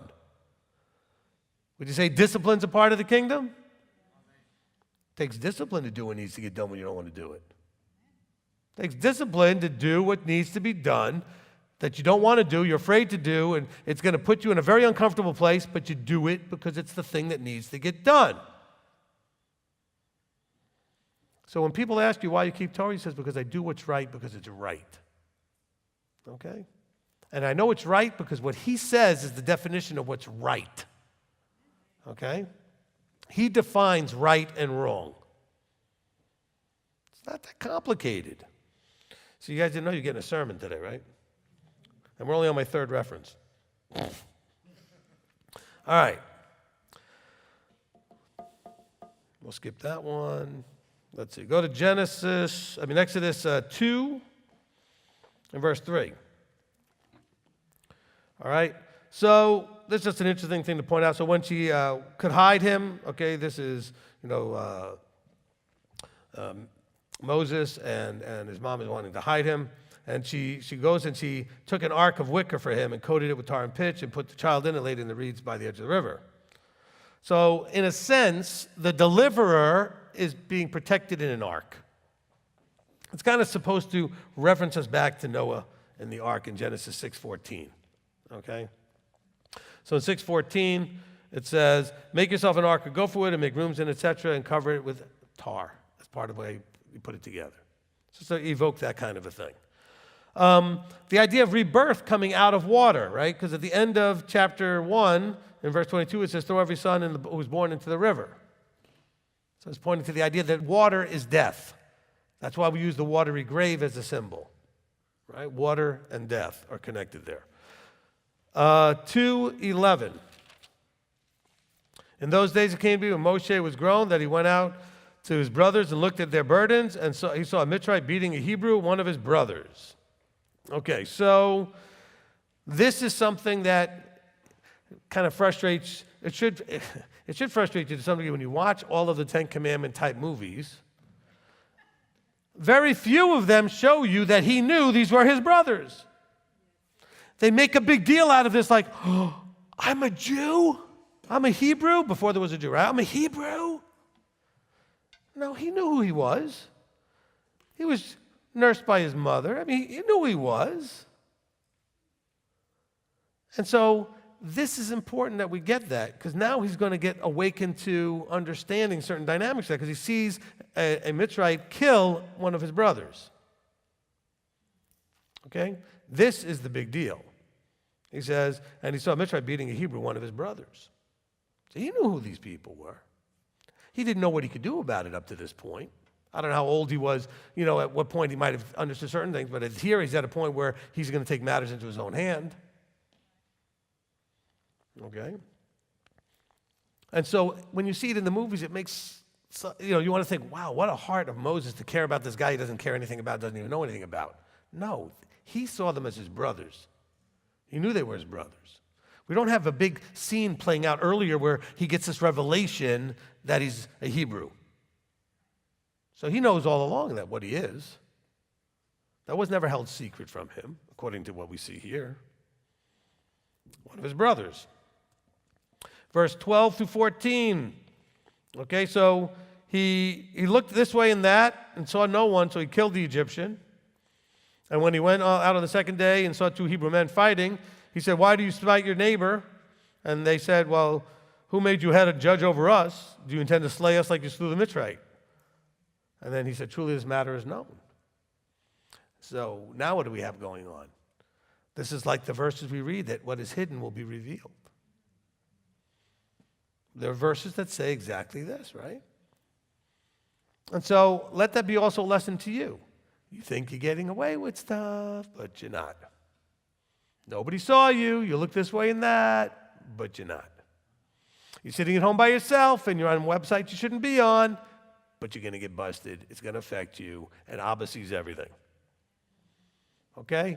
Whatever you're doing, you're stealing, you're cheating on your spouse, you're doing it's going to get revealed. Maybe not when you get caught in this life, but it's going to be, he knows what you're doing. I mean, Moshe, look what he did. He looked this way, that way, didn't see anybody, thought he was by himself. Somehow somebody saw, word got out. But you think you're getting away with stuff. You're so smart. You're going to smart your way right into the lake of fire. Okay? Which isn't smart. All right, next. Verse 24 and 25. We're still in chapter 2. Elohim heard their groaning, and Elohim remembered his covenant with Abraham, Isaac, and Jacob. And Elohim looked on the children of Israel, and Elohim knew. Okay? Now, this is not an imperfection in our Creator. He didn't forget. So what did he know? He knew it was the time. He didn't know, like, oh, I didn't realize they were suffering for the last couple hundred years, or whatever it was, right? I'm not, I just wasn't paying attention. No, he heard their cry and their groaning, and then he remembered the covenant, which actually, when he told Abraham it would be 400 years, he knew the timing, and he knew the time has come. They had been groaning for a while. Okay, the groaning didn't just start right here, and he goes, yep, time to go. Because he says he remembered his promise, and in the promise, there was a timing mechanism. And so he knew the time was set. And so this is also, as I teach every Passover, for us to understand that while it may seem, keyword, it may seem, not be real, but seem to you that while you're going through stuff and you're moaning and groaning, that he's not listening. By the way, we counsel about that at least once a week. Somebody's just like, I feel like he's not listening. He's not hearing me. He hears everything. He doesn't respond to everything. Or at least not immediately. Okay, so you don't get an immediate response. He hears everything. So this is to remind you, he wasn't oblivious to what was going on. He was aware the whole time. But there was something he needed to play out. And the timing did play out. And so that last verse wasn't like, well, he looked on the children of Israel and he's like, man, they're really suffering. I need to do something. That is not what happened. They've been really suffering for a long time. He knew it was time, as he had promised it would be, as he prophesied it would be. And that's the key. All right, next. Chapter 3. All right, chapter 3, verse 12. So Moshe is having this conversation with Elohim. In verse 11, he says, who am I to go to Pharaoh? In verse 12, he says, because I am with you, and this is to you the sign that I've sent you when you go. So he says, look, stop worrying. When I send you someplace, I am with you. If I gave you something to do, I am with you. Now, don't take this in a Christianized sort of way. There are those who have the jobs like I do, that when I do what I do, speaking on his behalf, he says, I am with you. For you guys, though, you have the role of when you do what I told you to do, know that I am with you when you do it. Because it may get you in trouble with some people. It may not make everybody around you so happy and thrilled, but I am with you. So I don't think it always applies in the same way. Just knowing when you're doing what he wants you to do. What he wants me to do isn't necessarily what he wants you to do in certain areas. Some of it we all have to do. Keeping the commandments is everybody. Speaking in front of a microphone is my job. Okay? May not be your job. But when you do what you do, I counsel. I believe without any shadow of a doubt that he's with every word I say in counsel. I trust that he is with me guiding those words, which is why I am not surprised. I guess I might have been way in the beginning because I really didn't want to counsel. I didn't think I'd be good at it. It wasn't something that I had patience for, but I'm not surprised at all anymore when the words get a reaction from the person like, oh, that was it. Thank you. It doesn't surprise me anymore. And hasn't for a long time because I know where it's coming from. And I trust that. And by the way, the more I started to trust it, the better it went, and the faster it went, the more it worked. I was just taking my best shot at it in the beginning because it was something I didn't want to do. And he knew I didn't want to do it. So he gave me more and more to do. So by the way, that which you really don't want to do, you may love doing it. I love doing it now. I really love that I can help people in counsel. I hated it. Think about it. I'm totally red and I have to listen to blue drama all day. Okay? I hated that. But now that I understand my role and I understand you guys a lot better and everything else, because I've done so many thousands of hours of this, I enjoy the opportunity to be that voice that helps fix your mess and gives you tools and things that will help fix your mess and that kind of stuff, right? I don't even mind listening to the blue stuff. Because sometimes you guys need to get that out. And so you just need to. An elder, it's amazing. After we spend a lot of time together in counseling, or a whole bunch of days like at a feast or something, or like on this trip, he'll say to me on the drive at one point, he said to me, man, what did you say? Something about, I can't believe your level. People don't know how patient you are is what he said. Because some of you think, I can't go to Rabbi, he's so impatient.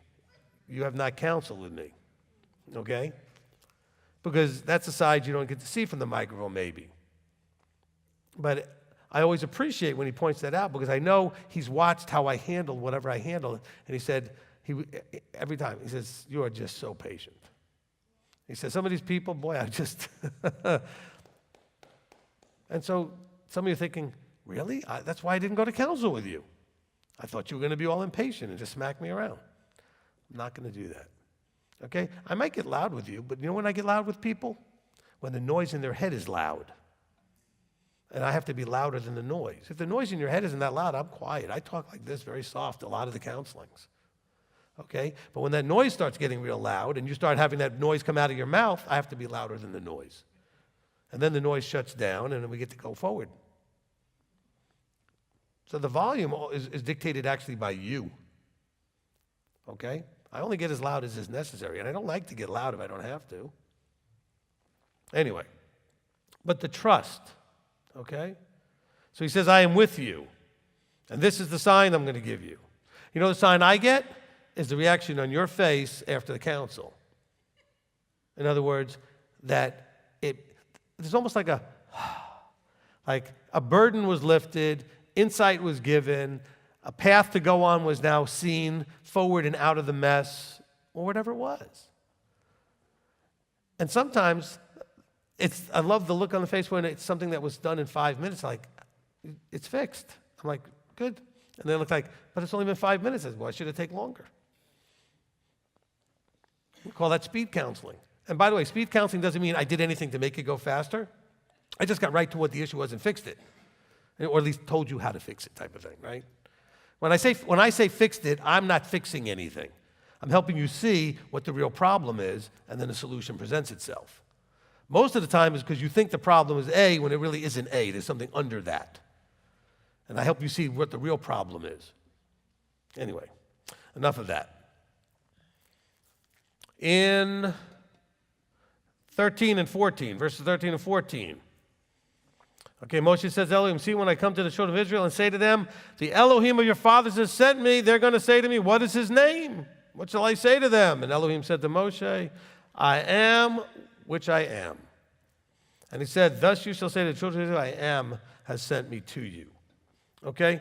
So what I think he was trying to explain to Moshe, because you say, well, that doesn't say Yahweh. Because it wasn't about name per se. It's like, but who are you? He says, I am existence itself. It's not just saying I exist, I am existence. That's a whole different level. And so he's saying, just let him know that I exist, I am existence. I've always been, I always will be, has sent you. I mean, think about it, if you're him, how do you describe yourself? It's tough. Because you're talking to creatures that can't relate to what you are. You're in a whole different dimension of magnitude. You know, you're this whole different magnitude compared to it's like the amoeba and the human being analogy I always use. Right? And how are you going to explain to an amoeba what a human being is? All right? Even if it had the brain capacity, so to speak, it's a very small, one-celled, whatever creature, and you're going to explain to it what a human being is. And so we're supposed to understand him. He says, look, I'm existence itself. Okay? All right. Okay, 21 and 22, last two verses of the chapter. And I shall give this people favor in the eyes of the Mitzrites, and it shall be that when you go, you shall not go empty-handed. But every woman shall ask of her neighbor, and from the stranger in her house, object of silver and object of gold and garments, and shall put them on your sons and your daughters, and shall plunder the Mitzrites. Okay, so this is a prophecy that will be fulfilled in chapter 11. Okay, we're not up to that yet. Okay, but this is a prophecy we're getting in advance. By the way, I've never mentioned this before, but did you notice that the guys aren't doing this? It's the ladies. The women are doing this, asking for stuff. Why? Because the men are busy packing and getting ready to leave when this happens. Okay, the men are getting everything together, doing all of that heavy work of all that.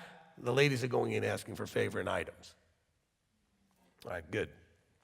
Let's see. Chapter 4, verse 8.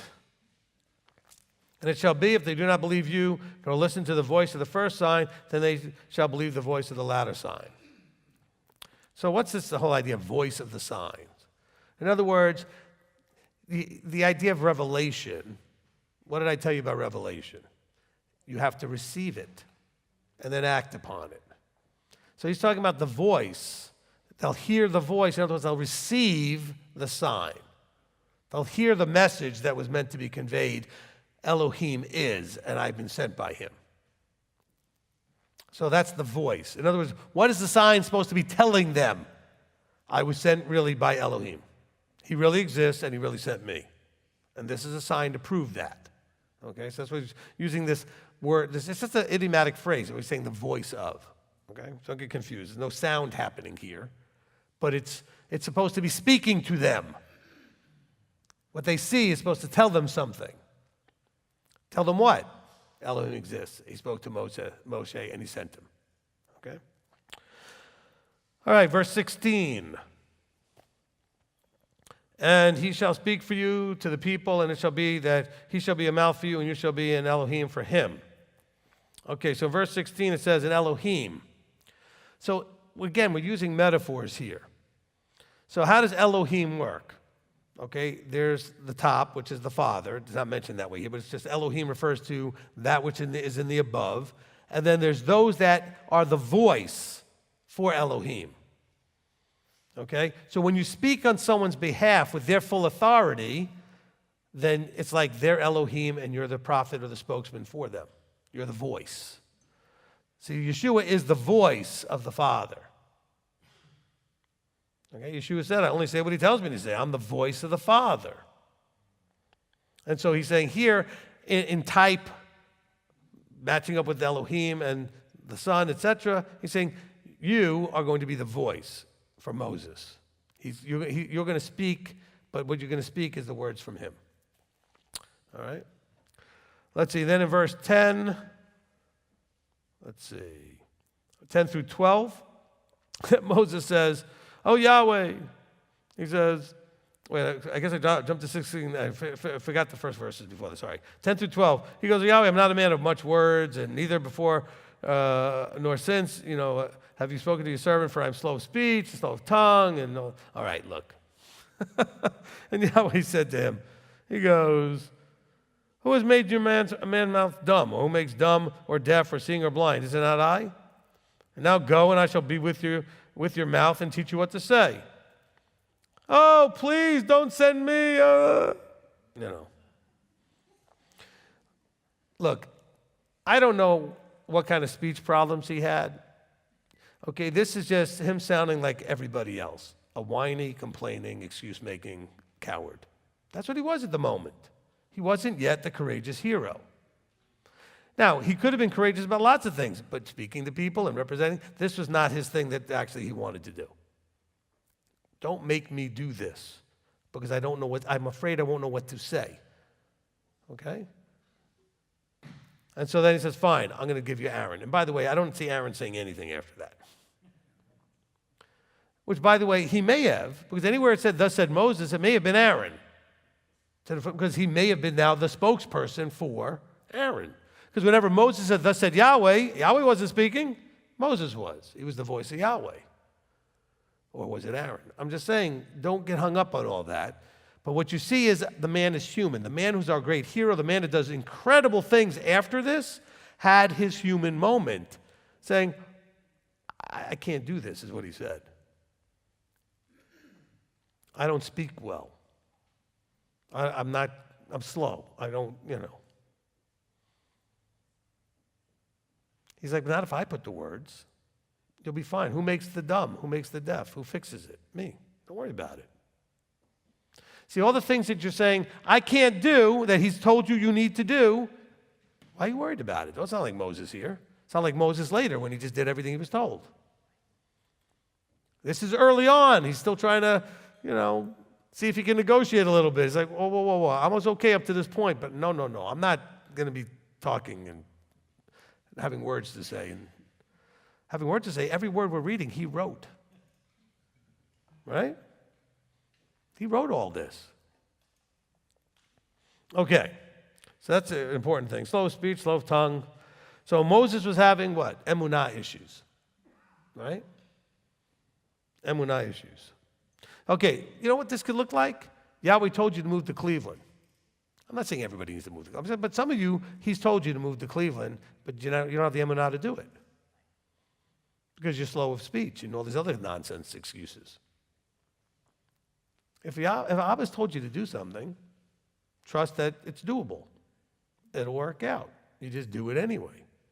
I got a few people back here that weren't ready to come, wanted to come, things weren't. I said, come anyway. Stop waiting for it to be perfect and ideal.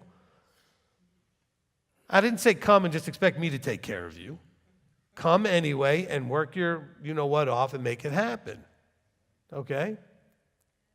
Just so you know.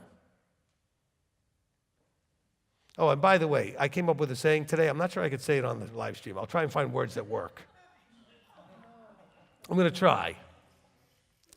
But you fill in the words and it'll sound better when you fill it in yourself.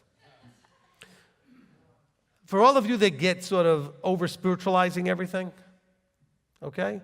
When the stuff hits the fan, it's not demon poop. I'm going to make a t-shirt, okay? Because you guys want to make it all, some of you got that. Because stuff happens. Okay, I shouldn't even say it that way. I think the way I said it was when stuff happens, it's not demon poop.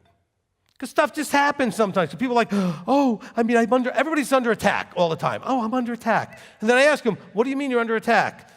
Normal stuff is happening. Stuff happens. There are t-shirts that say that. Okay? But it's not demon poop. Now you guys know you've hit we've hit that new level. For all those who are watching going, I can't, what is he saying? This is a Torah study? I'm not your average rabbi, boo-boo. All right. Because you guys will do that. You'll come to me saying, I'm under spiritual attack. Well, if you mean like your intrinsic nature is getting all screwed up, probably. Okay? Because your nature of maybe peace and everything else is now into panic and fear. But that's not a spiritual attack. Okay? I mean, some of you will be like, well, you're under spiritual attack every time you can't do your password. I know, it's just stuff happens. Billy said, actually, this is a spiritual attack. He said to me today, he goes, no, you're under spiritual attack.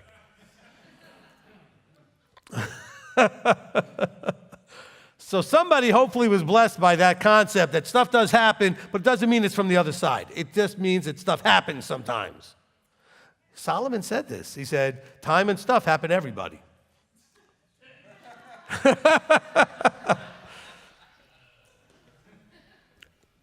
Fill in your own words. Okay. Now, where am I now? I don't even know what I'm up to here. All right, let's go to verse 29. We're still in chapter 4. Verse 29, Moshe went with Aaron and gathered together all the elders of the children of Israel. And Aaron then spoke all the words which Yahweh had spoken to Moshe. So Aaron's speaking here. Okay, then he did the signs, etc.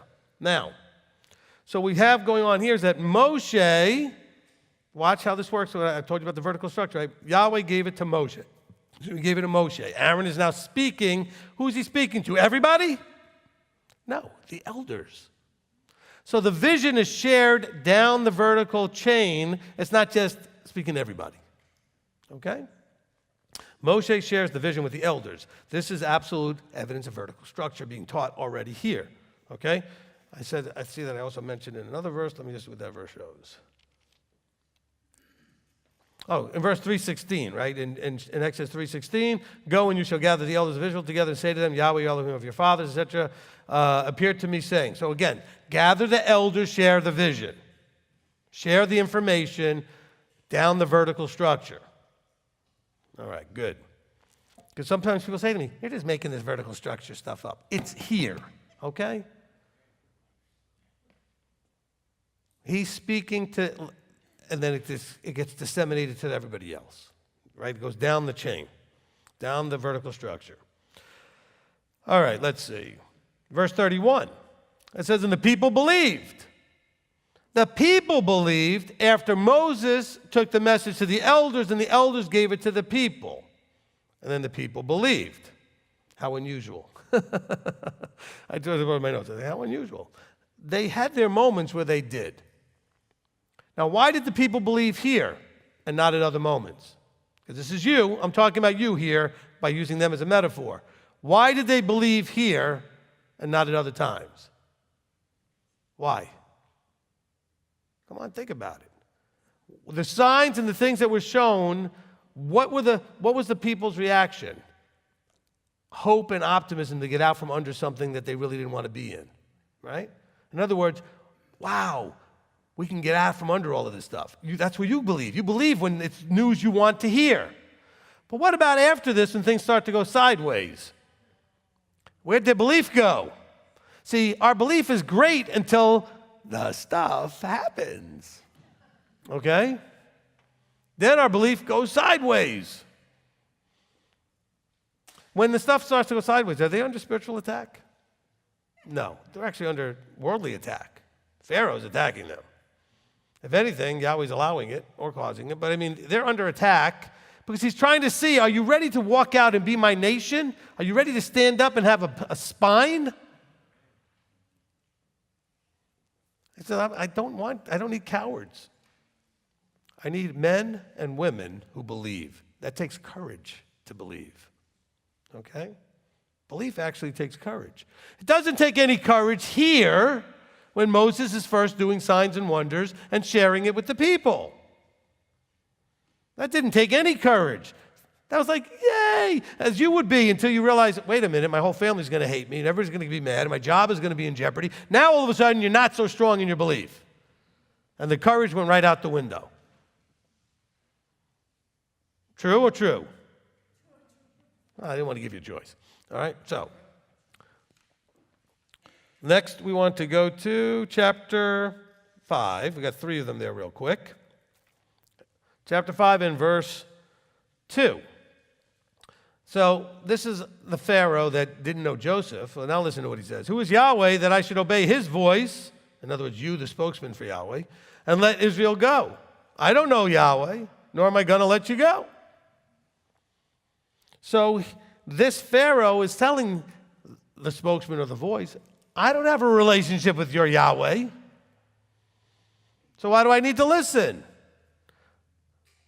You know what? I believe that there's enough evidence for me to make this statement. If you don't listen, you don't have enough of a relationship. And that's why you don't listen.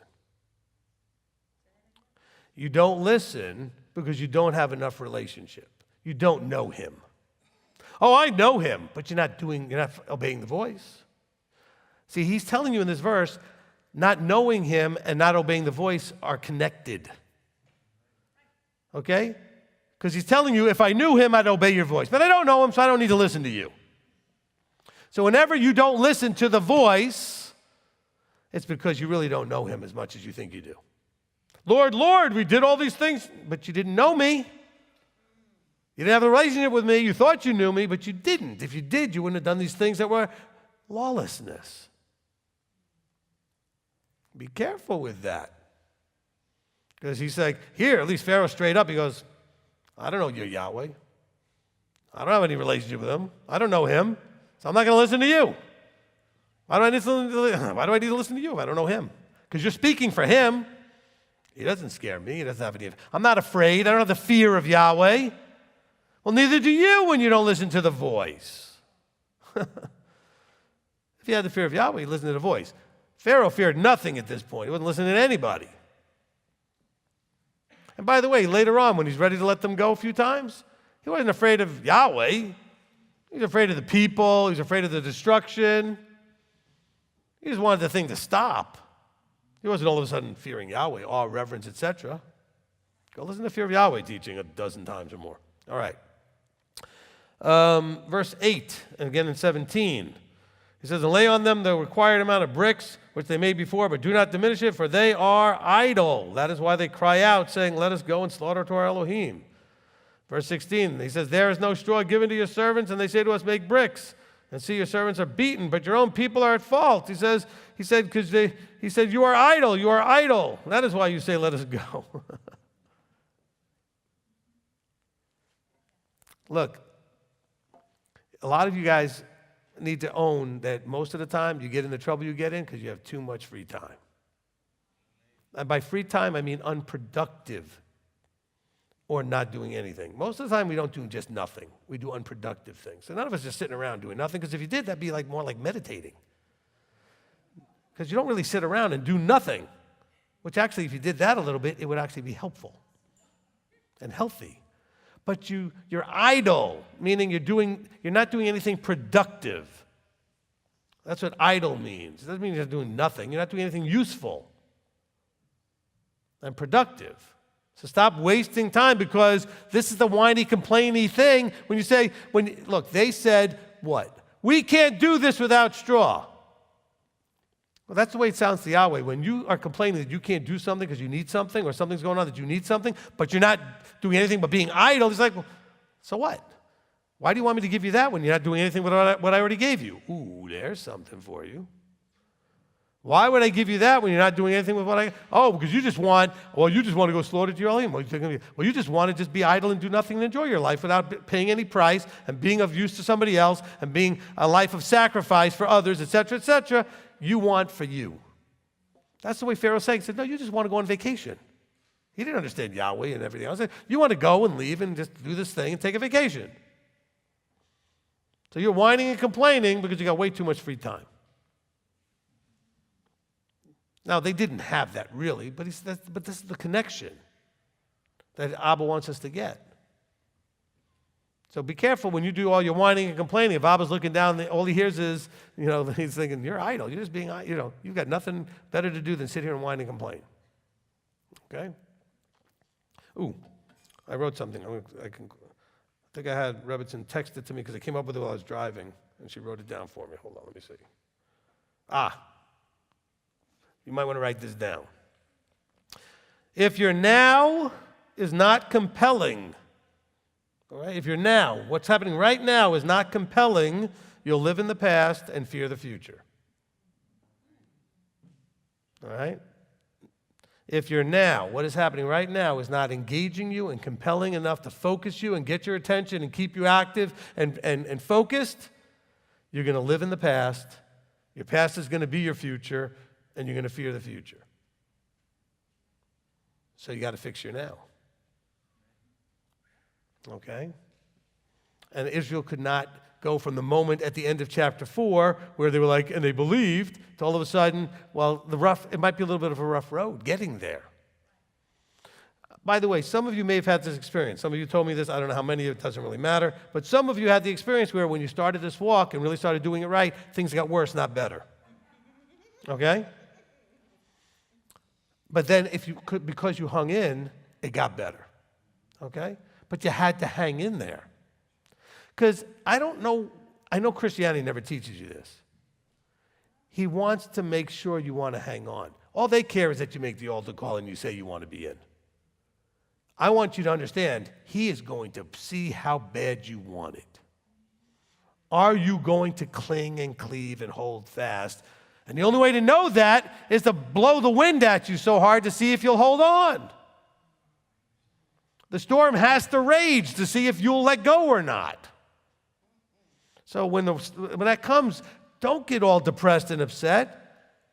Realize this is a moment where I can make him smile and be proud of me when I don't let go. All right? He will be very proud of you when you don't whine and complain, when you say, I praise you in the trial. I thank you for this opportunity to test all of my whatever's being tested, my patience, my trust, my this, whatever's being tested. Praise him, thank him, and say, do your best, I'm not letting go. Throw it out there. World, take your best shot. I'm not letting go. He needs to know you're not going to let go. Oh, but he knows everything. Yes, because he sees what you do, and he knows the tests he ran you through. He doesn't just know, having been you know what? It's like people will talk about fighting. Nobody knows how they're going to be in a fight till they get hit in the face the first time. Okay? I can train you. I was a martial arts trainer. I was a sensei. I could teach you everything to know. Until you get hit that first time, you have no idea what you're going to do and how that's going to handle it. Okay? You don't know. Because that's when the reality comes in. Because I don't care how well I train you, you're going to get hit. Okay? There aren't that many fights and only one hit and that's it. Nobody else got hit. You're going to get hit. Life's that way. You're going to get knocked down. You're going to get beat up a little bit. But are you going to be more like Rocky? No matter what happens, you just keep getting back up. right? You watch the movie Rocky, you're like, this guy just won't quit. You punch him and you punch him and just gets, and Apollo's looking at him like, what do I have to do? And that's what the world should look at you like. What the devil looks at you like, what do I have? They keep getting back up. They won't let go. And I was sitting back going, yep, that's my kid right there. That's my child right there. All right? Don't you want that? So stop being so messed up by, oh, all this stuff is happening, and I'm losing my peace, and I'm losing my trust, and I just don't think this is. Those are those key moments, and you're failing. That's when you got to dig in, grab a hold tight, and say, no. I'm Job. They could take my kids. They could take everything I've got. They could do it. I'm not letting go. Okay? Mrs. Job failed. Both went through the same thing. She failed. She couldn't see anything at the end of the tunnel, so to speak. There was no light. She couldn't see any good coming out of it. Okay, do you think for a second that Job was thinking, if I just hold on tight enough, he'll give me double everything back? There was no way he was thinking that. Abraham didn't know how this was going to work out with Isaac when he took him out up onto Mount Moriah. He didn't know. You know, the Israelites had no idea when they were by the sea how the sea thing was going to split and all that. But you just do what's got to be done. Now, of course, the Israelites by the sea had to be told by Moshe, shut up. There you go. All right? Be quiet. Be still. And see the deliverance of Yah. Go back to the fear of Yahweh. I know I covered that a lot in the fear of Yahweh teaching. You go through whatever trial thing that you're going through. Shh, calm down. Hold tight. It's going to be a bumpy road, but it'll be worth it at the end. Some of you guys pay good money to get on bumpy rides.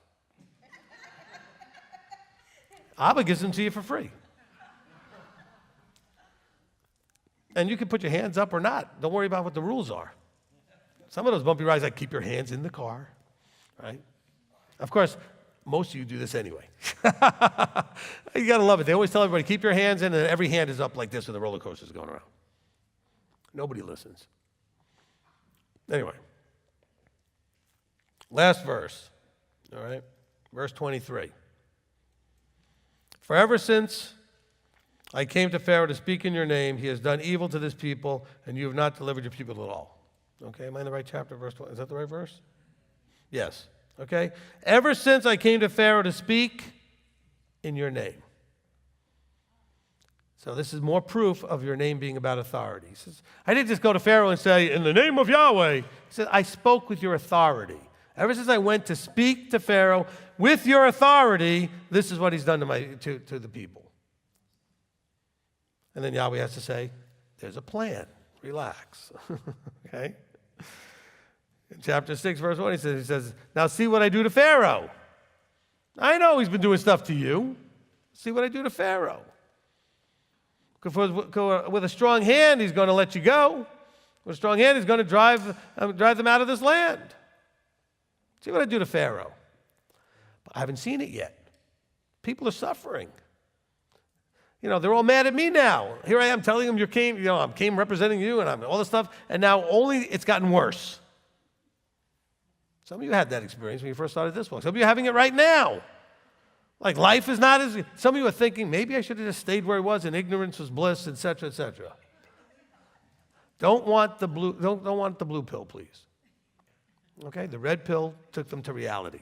Go back and watch the movie. Isn't it funny how the red one took you to reality?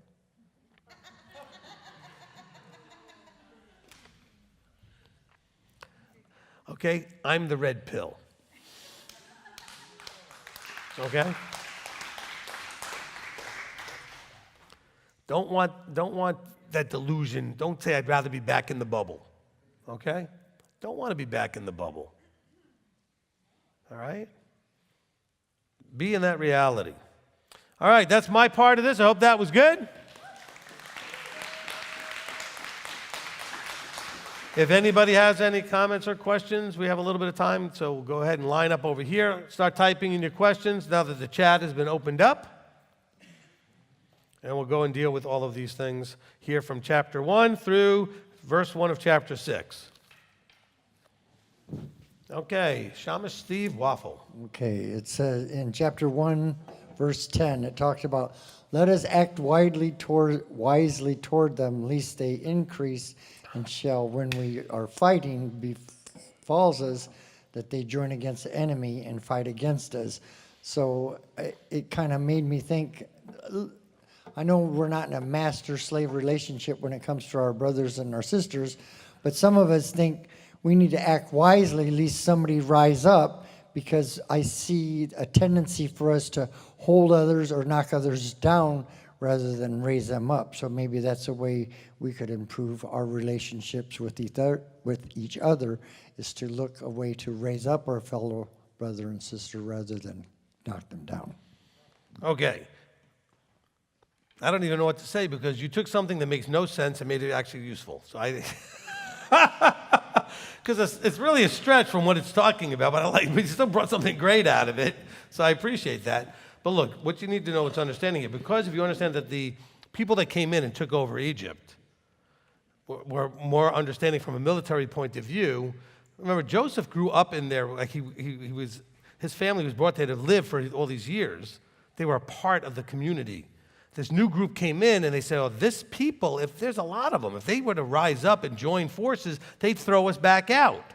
So it wasn't, as most people might have thought from the way the movies make it look or whatever, that the Egyptians were worried. The Egyptians were being under authority too. Okay? So this whole deal was more like, hey, this could be a problem if these guys rise up and want to join forces with somebody else. That could be a problem. And so we need to know that. We need to understand that. Okay? All right. Linda. Shabbat Shalom. Shabbat Shalom. Well, yesterday when I was reading this, a couple of things came to mind, and we're always encouraged to relate the Torah portion to our individual lives. So I was thinking the Israelites knew what their destination was because Yahweh told Moshe to share the information with the elders, and we know our destination. Many of the Israelites may have known the way to get to the land of the Canaanites. Some of them were probably traders. We know the way to the kingdom, the scriptures, the Torah, this walk. And like the Israelites, we can get stuck going around the mountain for a long time. We can find ourselves whining and grumbling, and it can be hard to give up old habits, or part of us just doesn't want to. And then Abba gets our attention like he did theirs and tells us we've gone around the mountain long enough, and it's time to get off our duffs, lace up our boots, and get moving on the path to our destination. This story is for our example, for us to learn from, and we can be stiff-necked just like them, or we can keep the destination right in front of us at all times and not end up a long time around the mountain. If we could remember that the shortest way is a straight line between 2 points, where we are and where we want to be, we'll get there. Amen. Amen. Okay, there was one little piece that I would add, which is, yes, Israelites were then told, and sort of like she said, many might have known where they were going, just like you know where you're going. But to get there, you need leadership. You need a guide who's going to take you there. And guide, it's like when you go places, you have a GPS. You turn it on, it tells you turn here, turn there, don't turn there, this is the way to go. All right? Even tells you how to avoid, broken down vehicles because it's all bogged. That gives you an alternative route. Okay, so this is part of it as well. All right, Brianna. So something I got out of this was mostly when you mentioned no cowards are going to be in the kingdom. And you said Yeshua likes effort. So the kingdom is going to be work and you're going to need discipline. So I heard a motivational guy on YouTube. He said, people are too preoccupied with doing or trying to do extraordinary things, but should rather be focused on doing ordinary things with consistency or over and over again. So when you mentioned that, I just thought how easily you could apply this to the walk by thinking a lot of people are focused on how what they're doing affects their image or how they can become the best or so perfect. They're too focused on that. But Yahweh doesn't need you to be perfect or like the best. He needs you to do your walk with maximum effort and not worry about what you're doing to be better than everybody else. So keeping the commandments, praying, reading the Torah, those aren't extraordinary things. Those should just be regular things you do in your walk. So when you do add them into your lifestyle and consistently do them, that is extraordinary, and that's what pleases him. So it just kind of connected to the walk. Awesome. Well done, good and trustworthy daughter. Hey, it's my daughter. I can say what I want. Okay. Grayson. Shalom. So my question is for the last statement of Exodus chapter 3, verse 14. Our Creator, when he's talking to Moshe, when he's telling them to, like, the name that he wants to be known as by the people, is I am has sent me to you. And so I don't understand that that's the I am as in, like, I am existence. But does that mean that we should be really careful with the words that we allow ourselves to, like, say in following of the statement I am, such as an example, like, so the statement of, like, I am weak or I am lazy, because it's not just simply a statement that we're making about ourselves, but also a statement that we'd be making about our Creator, as that's something that he's given us to refer to him by. No. Okay, so I appreciate that people want to be very, very cautious and should be on anything that could possibly reflect badly on him. However, I think you made a point that does trigger an insight that I think could be useful, which is what he's telling you when he says I am, he's describing his state of being. He's describing his nature. Okay, he is existing. So when you add something to the words I am, you're now modifying that state of existence to I am lazy, I am smart, I am stupid, I am. You see what I'm saying? So you're now modifying the simple idea that you exist, but your existence is now this state. So now you're identifying as lazy or this or that or hardworking. You say, I am a hard worker. Then you identify as that. His identity is simply existence itself. He doesn't need a modifier. He is I am. Okay? See, we wouldn't say I am. We would say I am something. I am happy. I am sad. We're describing the state of our being. The state of his being is existence. I just am. Okay? All right? So I like that you brought that out, because I think it's important that we understand that. So all of us as human beings, we use modifiers. I am is followed by something that describes the state of our being. Come back up.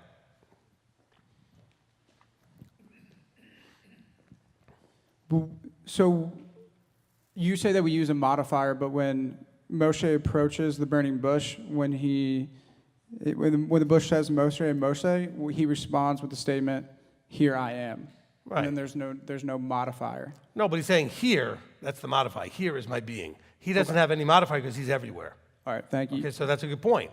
Okay, Yahweh just says, I just am. And Moshe is saying, I'm here. Here I am. So my existence is right here, located at the moment. All right? We call people up and say, where are you? I'm home. I am home. My existence is now at home. My existence is at work. I'm at the store. All right? Ashley. Thank you for that, Rabbi. I have two questions. One, I think you were covering it, but I wasn't clicking with it. Chapter 3, verses 9 and 10. How do I want to put this? Is this when we are in counseling and when I'm not in counseling, and I mention to people that it comes to the timeline thing, everything happens for a reason. He causes and allow all things. Mm-hmm. Is that the play out right there? No, well, I mean, the verses 9 and 10? Okay, yeah. Well, verses 9 and 10 is more about fear and humility being mixed together. He's being sent somewhere, and he's like, why are you picking me? Some of you have this experience, too, with he's called you at this time, and you're like, well, why did he call me? Why didn't he call my mother, my father, my sister, my brother, whoever? Why did he call me and not my husband or my wife? Why did he call me? And instead of just saying, thank you, here I am, I'm ready to do something. Moses was like, whoa, why me? Why'd you pick me? You're going to send me to do what?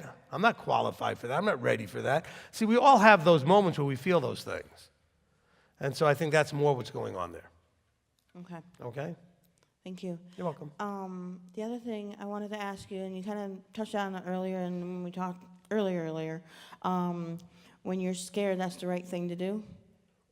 When you're scared, what's the right thing to do? How do I put it in words? Like when we feel we should be doing something, and we know that's the right thing to do. You get what I'm trying to go at? Okay. Is that the right? All right. When you know something's the right thing to do, but you're afraid to do it, okay? And you may not have the strength at this point to do it. That's when you call up the chain, like you'd call me, you call the elder, and we can give you the encouragement that you need to make the decision and go the way you need to go. All right? First, we will talk to you to make sure that you've thought it through correctly and you actually have the right thing to do. And if we all are in agreement that it is the right thing to do, then we'll give you the encouragement that you can actually do it. It will be okay. It will work out. Those things that you need to hear to strengthen you. Okay, the system and the structure that's available to you is meant to also be there to lean on, hold on to, get encouragement from, etc. So I'm not just telling you what is the right thing to do when you don't want to do it, you're afraid to do it, that you just do it.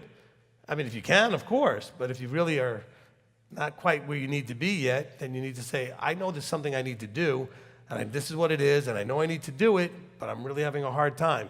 And then we could talk through what's under that, what's causing that fear. If I could fix that, then you won't have the fear. And usually I do, okay? Okay, and my last question, it's just one. That was weird. Okay, I never had that happen before. Well, thank you for letting me check off my boxes. No problem. All right, Miss Janet, then we'll go to live stream.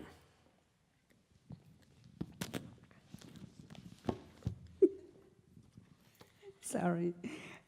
But, Rabbi, thank you so much first for with your wise words and everything, and even helping me see that I can step out from my comfort zone a few minutes back with your counseling. That was really good. And by the way, I think you should absolutely, with almost every client that you work with, let them know that part of the problem is they're all distracted by not having a compelling enough now to focus on. Okay, and without that compelling now, they're afraid of their future and they're living in their past. Okay? See, a lot of you that suffer from depression, it's part of it is because, not the reason you're depressed, but how it suffers because you're so deep into it, is you don't have a compelling enough now to focus on. And so that all that your head brings up is what it's familiar with, which is the past. And then you start freaking out that if that's all there is, then your future's going to really be awful, and it's a terrible place to be. Create a very compelling meaning a now that you enjoy, that you know will take you someplace good, that you can be excited about, you can get your heart into. You know, it's compelling. It's something that motivates and drives you. Doing what I'm doing now has a purpose to get me to something I really want down the road. You won't be able to have time to focus on the other stuff. Okay? All right. And I know when you counsel people, because that's your job, that's a piece that could really help. Okay? Absolutely. I've used everything that I get from you, Rabbi, and every single time there is a blessing. Yeah, that's why I charge you 10%. Some of you got the joke. It's called tithing. Okay, go ahead.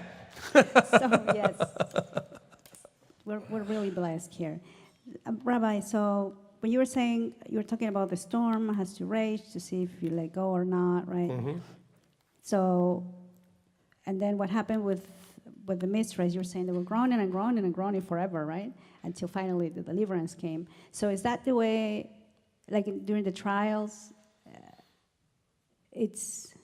I've noticed a pattern with me. I don't know if it's real or not, but if I start to thank him and praise him, then it shortens the Yes, it does. trial. But that's not just you. Everybody. And you know what? We have an elder that mentions this like almost every week. In your trial, praise him. It will make things much better. It'll make things better in your attitude. It'll make things better in how fast the trial resolves itself.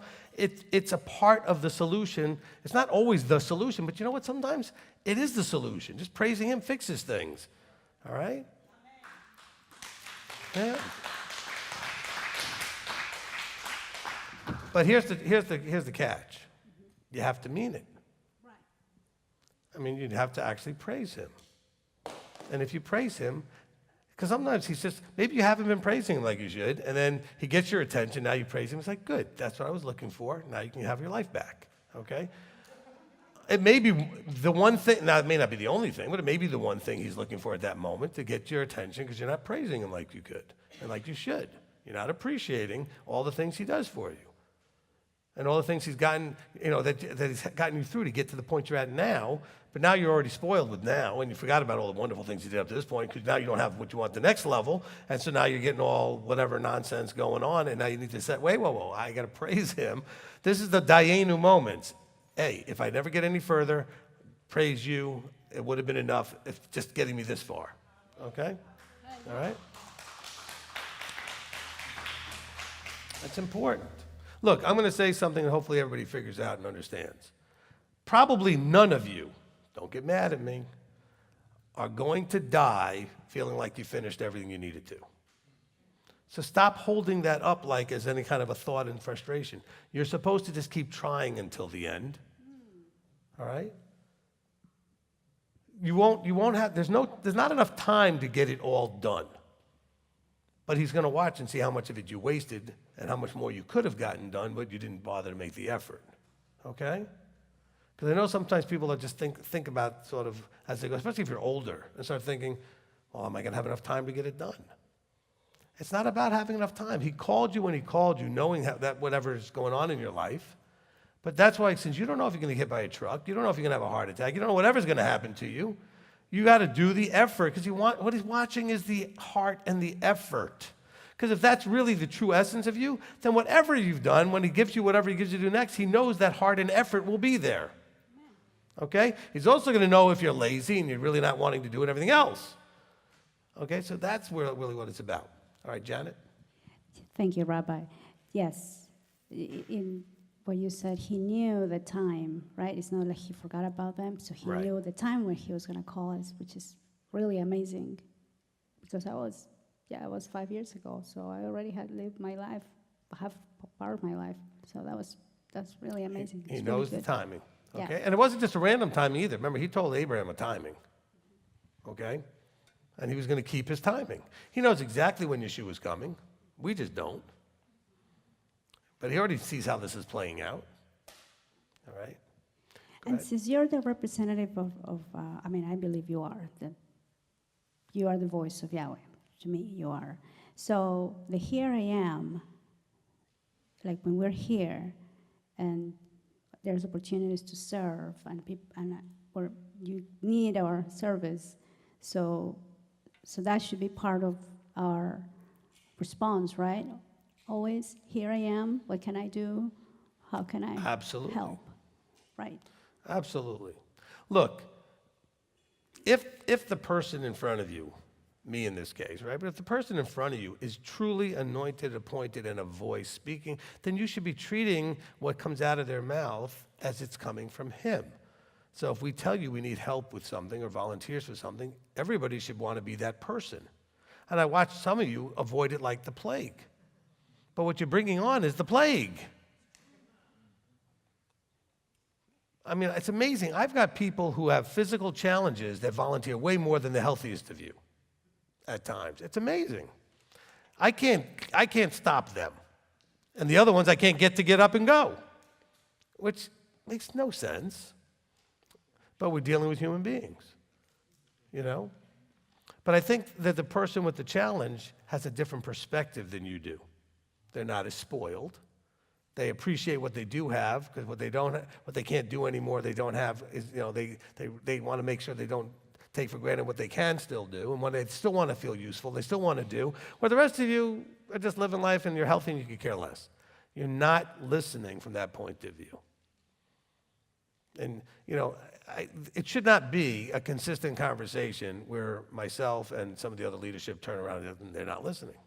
Why is that every week we're talking about how people are not listening?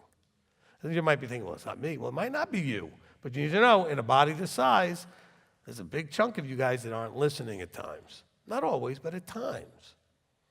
And a lot of it has to do with not respecting who is actually speaking to you.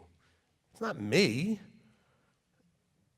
I'm a voice. I'm the mechanical, physical, the sound is coming out of my mouth, but the authority is not mine. Okay? It's amazing how many times I'll speak, even if it's during Ona or anything else, and I try to get people's attention, and they talk while I'm talking. Would you talk if Yeshua was talking? Would you talk if the Father was here talking? Of course not. But that authority should be respected, period. So if I go, shh, and I get everybody's attention should be ready and paying attention. And some of you are thinking, yeah, but I've heard that all before. You do it every week. Be respectful to those who didn't hear it yet, that give them a quiet environment so they can hear what I'm saying. Because some of you think, man, he got so upset when I'm trying to make a point to you. I don't really get upset. Elder can tell you that. I'll go, and then just because I wanted to make the point. And I'll snap at you for talking while I'm doing what I'm doing. And then I'll go right back to being pleasant and doing everything else. Because you needed to know that it was serious. Okay? And then, of course, you'll go, well, you should have taken me aside in private. No. You don't get to decide how you get corrected. The better thing is to avoid being corrected. Let me say that again. This is the same with him. He's going to correct you how he wants to. You don't get a say in it. All right? Well, I didn't like the way you did that. Well, you weren't supposed to. Okay? So that's not the point. I didn't do it so you'd like it. There's a revelation for you. Shocker, isn't it? Well, and some of you are worse, is you feel it for the other person. It wasn't even you I was talking about, and you're like, oh, he shouldn't have done that. Just realize, be glad it wasn't you, not from the point of view like you weren't doing the thing you shouldn't have been doing. So say, look, I'm glad I was doing what I was supposed to be doing. Okay? And if it's you, like I've caught a few people, it's been on live stream, happened with the Shamish the other day. He came right up and he owned it and everything else. Just own it. It's no big deal. Every one of us does things we shouldn't do and doesn't listen to everything else, and just own it. Okay? Just own it. Stop being so embarrassed. That's all that ego and pride and nonsense. Get rid of all of that. Just own it. Okay? Because you know what Abba's proud of, and I'm proud of too, when you just own it. It ends the problem for the lead. If you're a proper leader, okay, this is for all you parents out there, husbands and wives. If you're whatever place you're in a leadership, if you would just allow them, if they own it, just to then let it go. If they own it, that's all you should be looking for. You don't need your pound of flesh and whatever else because you hurt because they hurt your feelings. No, you need them to own it and then it's over. And you need to know that about me. If you own it, it's over. Elder's nodding, saying, I promise you, he's seen it. If you own it, it's over. I don't think about it again. I forget it. It's done. If you argue, we have a problem. Don't defend it and don't argue. Just own it. It ends it immediately. And I do that because that's him. That's the way he does it. When you own it, it fixes it and ends it immediately. Owning it is what? I repent. I did it. I'm never going to do it again. I'm going to work as hard as I can not to do it again. I own it, right? That's all he wants to hear. Some of you still haven't let stuff go that you repented of because you just don't think he would let it go. He let it go as soon as you did that. Now, some of you haven't done that yet. He hasn't let that go. He's waiting on you. You have to own it. All right? There are people that have left here, and the reason they're not coming back, and they could come back, is they won't own what they did. Okay? And by the way, if you know anybody ever planning to come back, you need to know absolutely up front that nobody gets to come back until they own what they did. But if they do, they can come back and everything can be fine. They have to come and meet with me and own their stuff. Okay? But they won't, which is why they won't come back. Or they'll want to come back and not have to do it. And that's been tried, and I said, it doesn't work that way. It doesn't work that way. Well, why not? Because that's not the way it works. And some people have tried that, said, oh, I think I'll be coming back. And they say, well, you need to talk to Rabbi. Then we never hear any more about it. Because there's not enough maturity yet to humbly come in and own. It takes maturity to humble yourself and own what you do. Okay? But we have way too much pride and ego. So it doesn't work that way. All right. Ashley, you got one more that can wait. You remembered your question? All right, go ahead. Sorry, thank you. It's okay. Since I'm not in a storm, I always want to ask you this when I'm in a storm, but I don't have the courage to ask you. when we're in a storm and we're scared and we just want to voice to like my husband or my dad or whatever that we're scared, is that considered complaining or is that No. just... No. It's not Okay. complaining. Because I always felt like it was disappointing him doing that. Okay. Stating, I was going to say stating your state. Okay. Okay, but stating that state of being, I'm sad, I'm scared, I'm depressed, I'm angry, that's not complaining. Okay, that's letting me know I'm struggling right now in a state I don't want to be in. So that I can work with that. Okay? Complaining is when you start blaming others for your state. Okay? I'm upset because my husband, blah, blah, blah, blah. No, wait. You're upset, let's deal with your upset. We can also deal with whatever your husband did or why, but let's understand that that's when it starts to be complaining. All right? So one of the husband or wife had asked for something to get done, it didn't get done, and they start complaining about the fact that you didn't do it. They could just say, I'm upset. Why are you upset? Well, because I had hoped you had done this and it didn't happen. That's still not complaining. You're explaining now why you're upset. It's blaming that's the difference. I'm upset because you never listened and you didn't put that thing away like I told you to, but now you're in a whole different place. Okay? That's a whole different place. Why are you upset? It's not your fault. It hurt my feelings when you did this, and I don't know if my feelings should have been hurt, but I'm upset because my feelings got hurt when you did this. Okay? And that's easy. That's better, by the way, than saying you hurt my feelings. Start off, say my feelings got hurt, takes away the blame. Because if the person didn't mean to, saying they did it, now they feel attacked. Okay, when you didn't do this or you did that, my feelings got hurt. And I'm just upset right now, and I just need to figure that out, or maybe you can comfort me or whatever, but my feelings got hurt. Instead, we lash out and beat each other up when our feelings get hurt, instead of just saying, my feelings got hurt. And the person will then look at you like, well, why'd they get hurt? That's stupid. Why'd you get hurt over that? And then when it gets even worse. Yeah, you're laughing, you've heard that before. Well, that's a dumb thing to get upset about. Stop judging everybody. All right? If you come to me, I think all of your stuff is dumb. Oh, that wasn't a joke. Because I don't have the same trauma thing that a lot of you are still working with, that you're still kind of trying to grow out of. I just don't have that. So I think it's all a waste of time. I think it's dumb. Now, that's not a judgment against you. But if I thought it was dumb and judged you, I wouldn't count you. I'd just look at you like, just stop doing it. You're being dumb. No, instead, I recognize where you are in your life. This is your trauma. This is your drama. And you need to go through this and need help getting through it. Okay? So my opinion that what it is dumb would be, my opinion is, for me to do that, I would think it would be a dumb thing to do for me to do.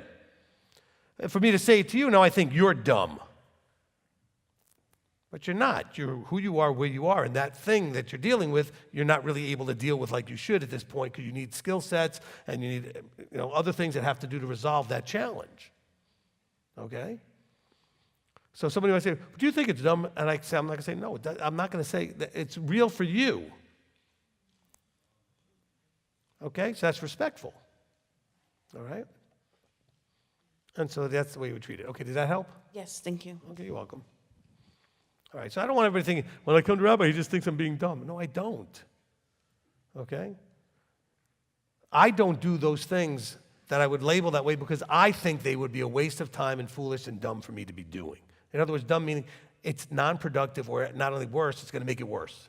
Okay? Not only is it not productive, it's actually counterproductive. All right? But I've gone through enough of it to recognize and develop the skill sets to not go in those directions. A lot of it has to do with the words, it is what it is. Okay? And it's when you struggle with that you end up doing dumb things. Like, just emotionally and decision-wise, because you won't just accept the realities of it is what it is. Okay? So it doesn't upset me as much as it does other people because I just say, well, it is what it is. But you get upset with things that just are. I'm like, why are you upset? Because of this. But that just is the way it is. I know, but I don't like it. I don't like it either, but I'm not upset about it. I accept that it is what it is. All right, live stream.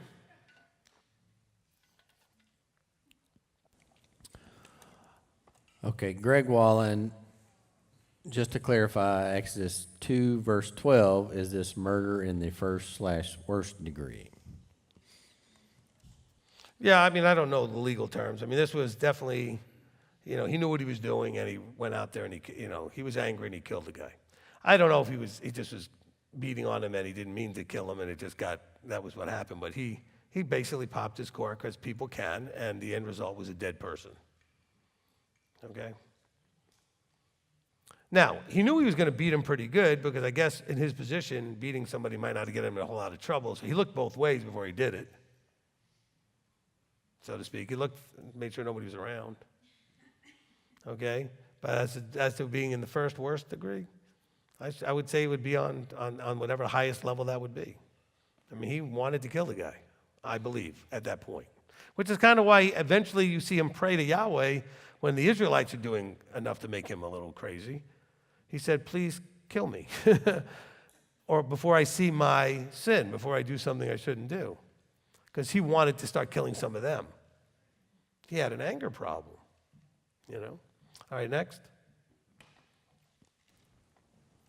Okay, Christian Dennis, 3:23. Was there another change of Pharaoh/leadership, and that could be why Moshe was afraid to go before Pharaoh, because this was a different Pharaoh to one whose daughter rescued Moshe? Maybe. Of course, there's no 3:23. The last verse is 22, but that's okay. The challenge, okay, may have been exacerbated by the fact that this was not the Pharaoh he grew up knowing or whatever, from the idea of like the one that knew Joseph. But this Pharaoh, okay, he was going to be in a position to do something that I don't think either of the Pharaohs would have wanted to do, which is like, let my people go. Next. From Michael J.E. says, Exodus 4:16, is this the same quote-unquote wordplay like in Micah 4:5?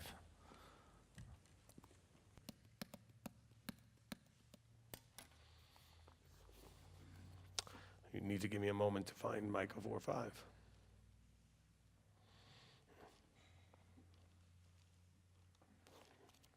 Oh, passed it.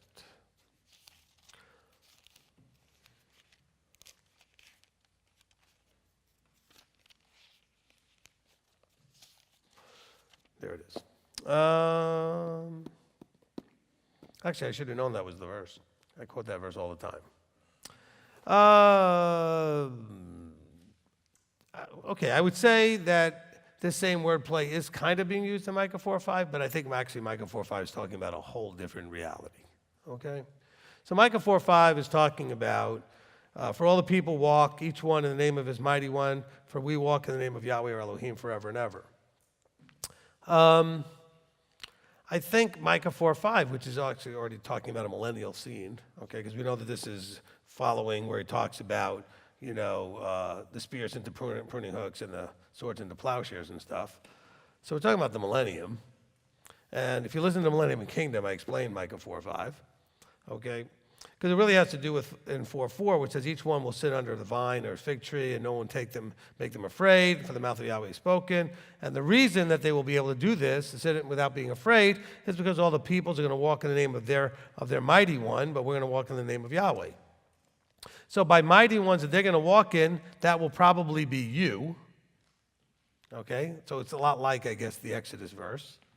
Because each of you are going to be given, literally, cities, I believe, to work with, like the parable says, there's some 10 cities, some 5 cities, etc. And I would say also that when it says mighty ones here, it has to be something like that, because other mighty ones would mean false mighty ones, but that won't be happening. So they got to be walking in the vertical structure. And in the vertical structure, the ones above them would be known as the mighty ones, and the ones above that would be Yahweh. So that's how that structure will play out. So good connection, Michael, for putting that together. Okay, next. Okay, from Michael again, Exodus 5, verse 9. Can it be looked at as a husband/dad? I'm to work hard and on myself, and in this world, still not his. So there's less chance of getting caught up in drama and idleness. To work hard on. Okay, I'm just reading it again. Yes. Okay. Look, for the man of the house, the more productive you are, the more work you're doing, the less all of these things are problematic. You cannot be as depressed as you might be if you're working. Okay? If you're not working, real easy to get depressed. Okay? Look, the most dangerous thing for all of you, emotionally and psychologically and emotionally, is free time. The more that you have, the more problems you're going to have. And by free time, I don't mean like every minute has to be working. Time has to be allocated to something positive and productive. So free time that's used for spending time with family, going out with friends, that's not free time. I mean, when you're sitting around with nothing to do, that time is the most dangerous time for you. Okay? All right. Now, spending time in out of balanced ways also is problematic. You work and have no leisure time with family and social time with family and friends, you're out of balance. That's not going to work. Because while you're working, you're going to wish you weren't. And now the other way around, you spend all your social time, you don't work enough, you're going to realize you need to be working. And so it ruins either one. With balance, they're both perfect. With balance, when you're working, you're not thinking about the other. And when you're doing the other, you're not thinking about work. Because you have balance. But you have to understand that balance is not 50-50. Work is going to take a much bigger chunk of that. So how do you balance that? Because you make the leisure time with people present in that moment. Be fully with them when you're with them, and they won't need as much time. They need a lot of time because they don't even feel like you were with them. Because you were there, but you were on your phone. You were there, but you were thinking about work. You were there, but you were talking about something else. You weren't there. Okay? I learned a little bit about this because my daughter prevents me from doing that. Because when I go and spend time with her, and I go anywhere near the phone, she looks at me with this like, I can't do it, but she glares at me. Or if my phone rings, she just looks at me like, you better be quick. This is my time. And she's right. But that should be when you're doing whatever you're doing, you need to have your time be that time, okay? All right, and that's because that person is valuing that time, and you should be valuing that time. So you want to be giving full presence in that time. Then you can get so much more value out of just a couple of hours, like say an hour or two, than compared to lots and lots of time where you really weren't giving them any attention at all, and they feel like they didn't get anything. I work a lot, but you guys need to know, I give everybody in my family the time they need. And if they feel like they're not getting anything, all they need to do is come up to me, and then immediately we make time. And then I try to give them that undivided time. Okay? It's not really that, rocket science. It's not hard. So yes, Michael, this can definitely be looked at that you are to work hard and on yourself in this world that's not his, and that'll give you a lot less chance to be caught up in the drama of idleness. Okay? Next. These are good comments. All right, I got some that don't have verses connected to them. Miss K, when facing a hard decision, are these two different things? Doing it for just doing the right thing versus doing it for the fear of Yahweh? I don't see how they're different. Okay, I think they're the same. Okay? Because to do it because it's just the right thing is much more subjective than as to what the right thing is. If you're doing it because it's the right thing, it's because you're actually doing it for the fear of Yahweh, because you believe that Yahweh said it was right to do. So you do what's right because it's right. Okay? And you're doing it what's right because there's something underlying saying, I want to please my Father in the heavens. And you can ask my wife. She's been married now almost 25 years, and she can tell you that I will do things sometimes that other people would think is completely unnecessary, but I tell her, but it's the right thing to do. Even though she's like, well, they're not going to know, they're not going to care, but it's the right thing to do. And so I do it anyway. All right, next. Okay. Jokashi says, what does it mean by signs or miracle? Okay, so I guess he was talking about how he's given the signs to do, or what does it mean, like signs versus miracles? Look, the whole thing is wrapped up in the same concept. Something that you couldn't imagine happening happens, and it's happening to do what? Strengthen your belief. But do it in a way that gets your attention, because you can't have any idea how that could possibly happen, okay? How can a hand go in, come out leprous, like actually leprous, then go back in and come back out and it's okay? I mean, these are things you're like, when Yeshua tells a person who's never walked to get up and walk, and they just get up and walk. And it's not that they just get up and walk like everything is healed, like their legs are now fine. Those signs and wonders are to help you understand that what you thought about him and what you hoped would be is true. So it strengthens belief. So you can believe from a point of view of hoping and wishing it might be true, and then you can believe because you believe it's because you know it's true. You've seen him operate around you and in your life, etc. So miracles and signs are just that. Things that are evidence and proof to get your attention that says, see, I'm real. All right? Next. From Beta says, why is the priest of Midian called by other names? I don't know. There's all throughout scriptures and through different cultures, there's different ways of referring to things and referring to titles and positions. And so don't be surprised.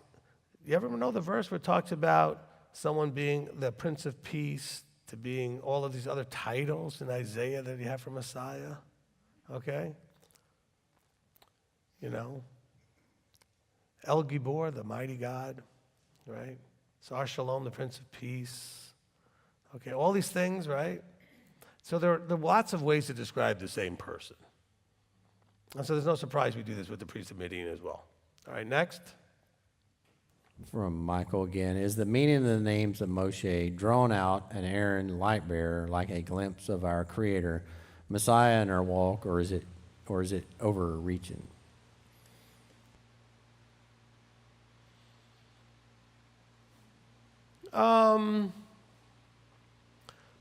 I hadn't really thought of it before. I think that it's a reasonable thing to kind of pull out of that, okay?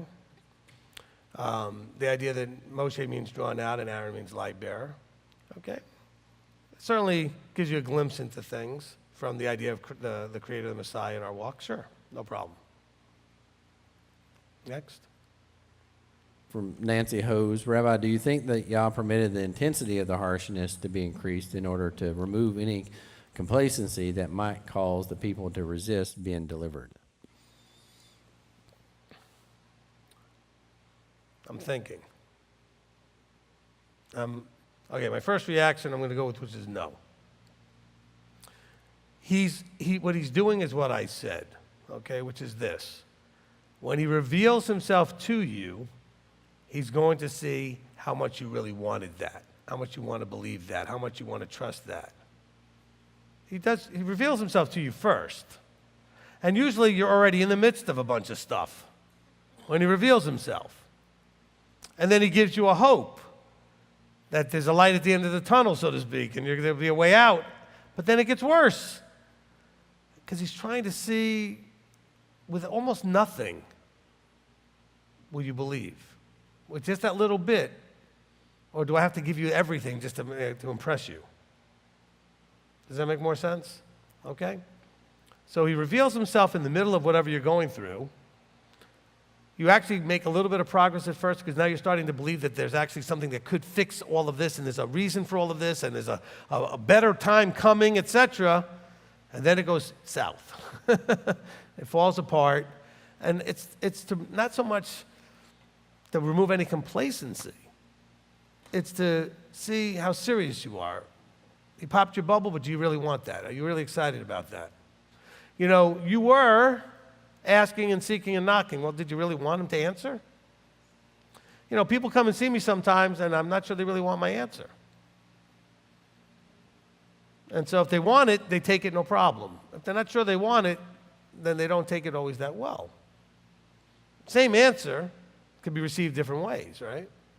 So I think Abba, this is his way of saying, all right, you discovered me in a much more real way, because some of you already knew him sort of, right? Now you have a much more real way. And how much do you really want this? How bad? What's the price you're willing to pay or not? And he starts that right from day one, right out there. I mean, as soon as he gets your attention, something's coming to see what you're made out of. Same thing with a lot of you that want to move here. A lot of you end up having all of a sudden things going all kinds of weird, either right before you come or right when you get here, just to see how serious you are about it. A lot of you are laughing because you experienced all that, okay?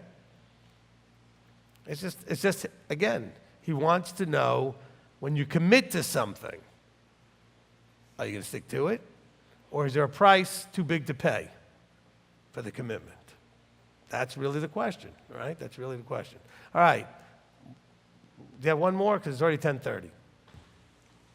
No, I think we're good. We're good? Yep. All right. Well, thank you, everyone, for participating. All right. So, I wasn't. Who opened in prayer? Oh, Evan did. That's right. I was watching. Actually, I saw Evan. You did a good job. Okay. Who wants to close? You want to close? All right. What was your first name again? Jackson. All right, Jackson, come on up. Now that the Blues are back, Jackson wants to get up here and pray. All right, so everybody go ahead and stand up, and Jackson's going to close us in the closing prayer, and I'm going to move over here. As soon as you get up on the screen there you go. Yahweh, we just thank you for this Erev Shabbat and this Torah study that we've had tonight, and we thank you for all the wonderful readers that came up to read the Torah tonight, and we also thank you for our amazing rabbi that answered a lot of our questions tonight. And Yeshua HaMashiach, Amen. Amen. Thank you, Jackson. Good job. All right, if you want to be on camera, come on this side of the room, as we're going to go ahead and wave goodbye to everybody up there. There you are, darling.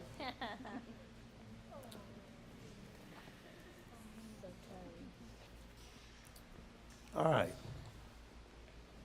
Got a few more coming over.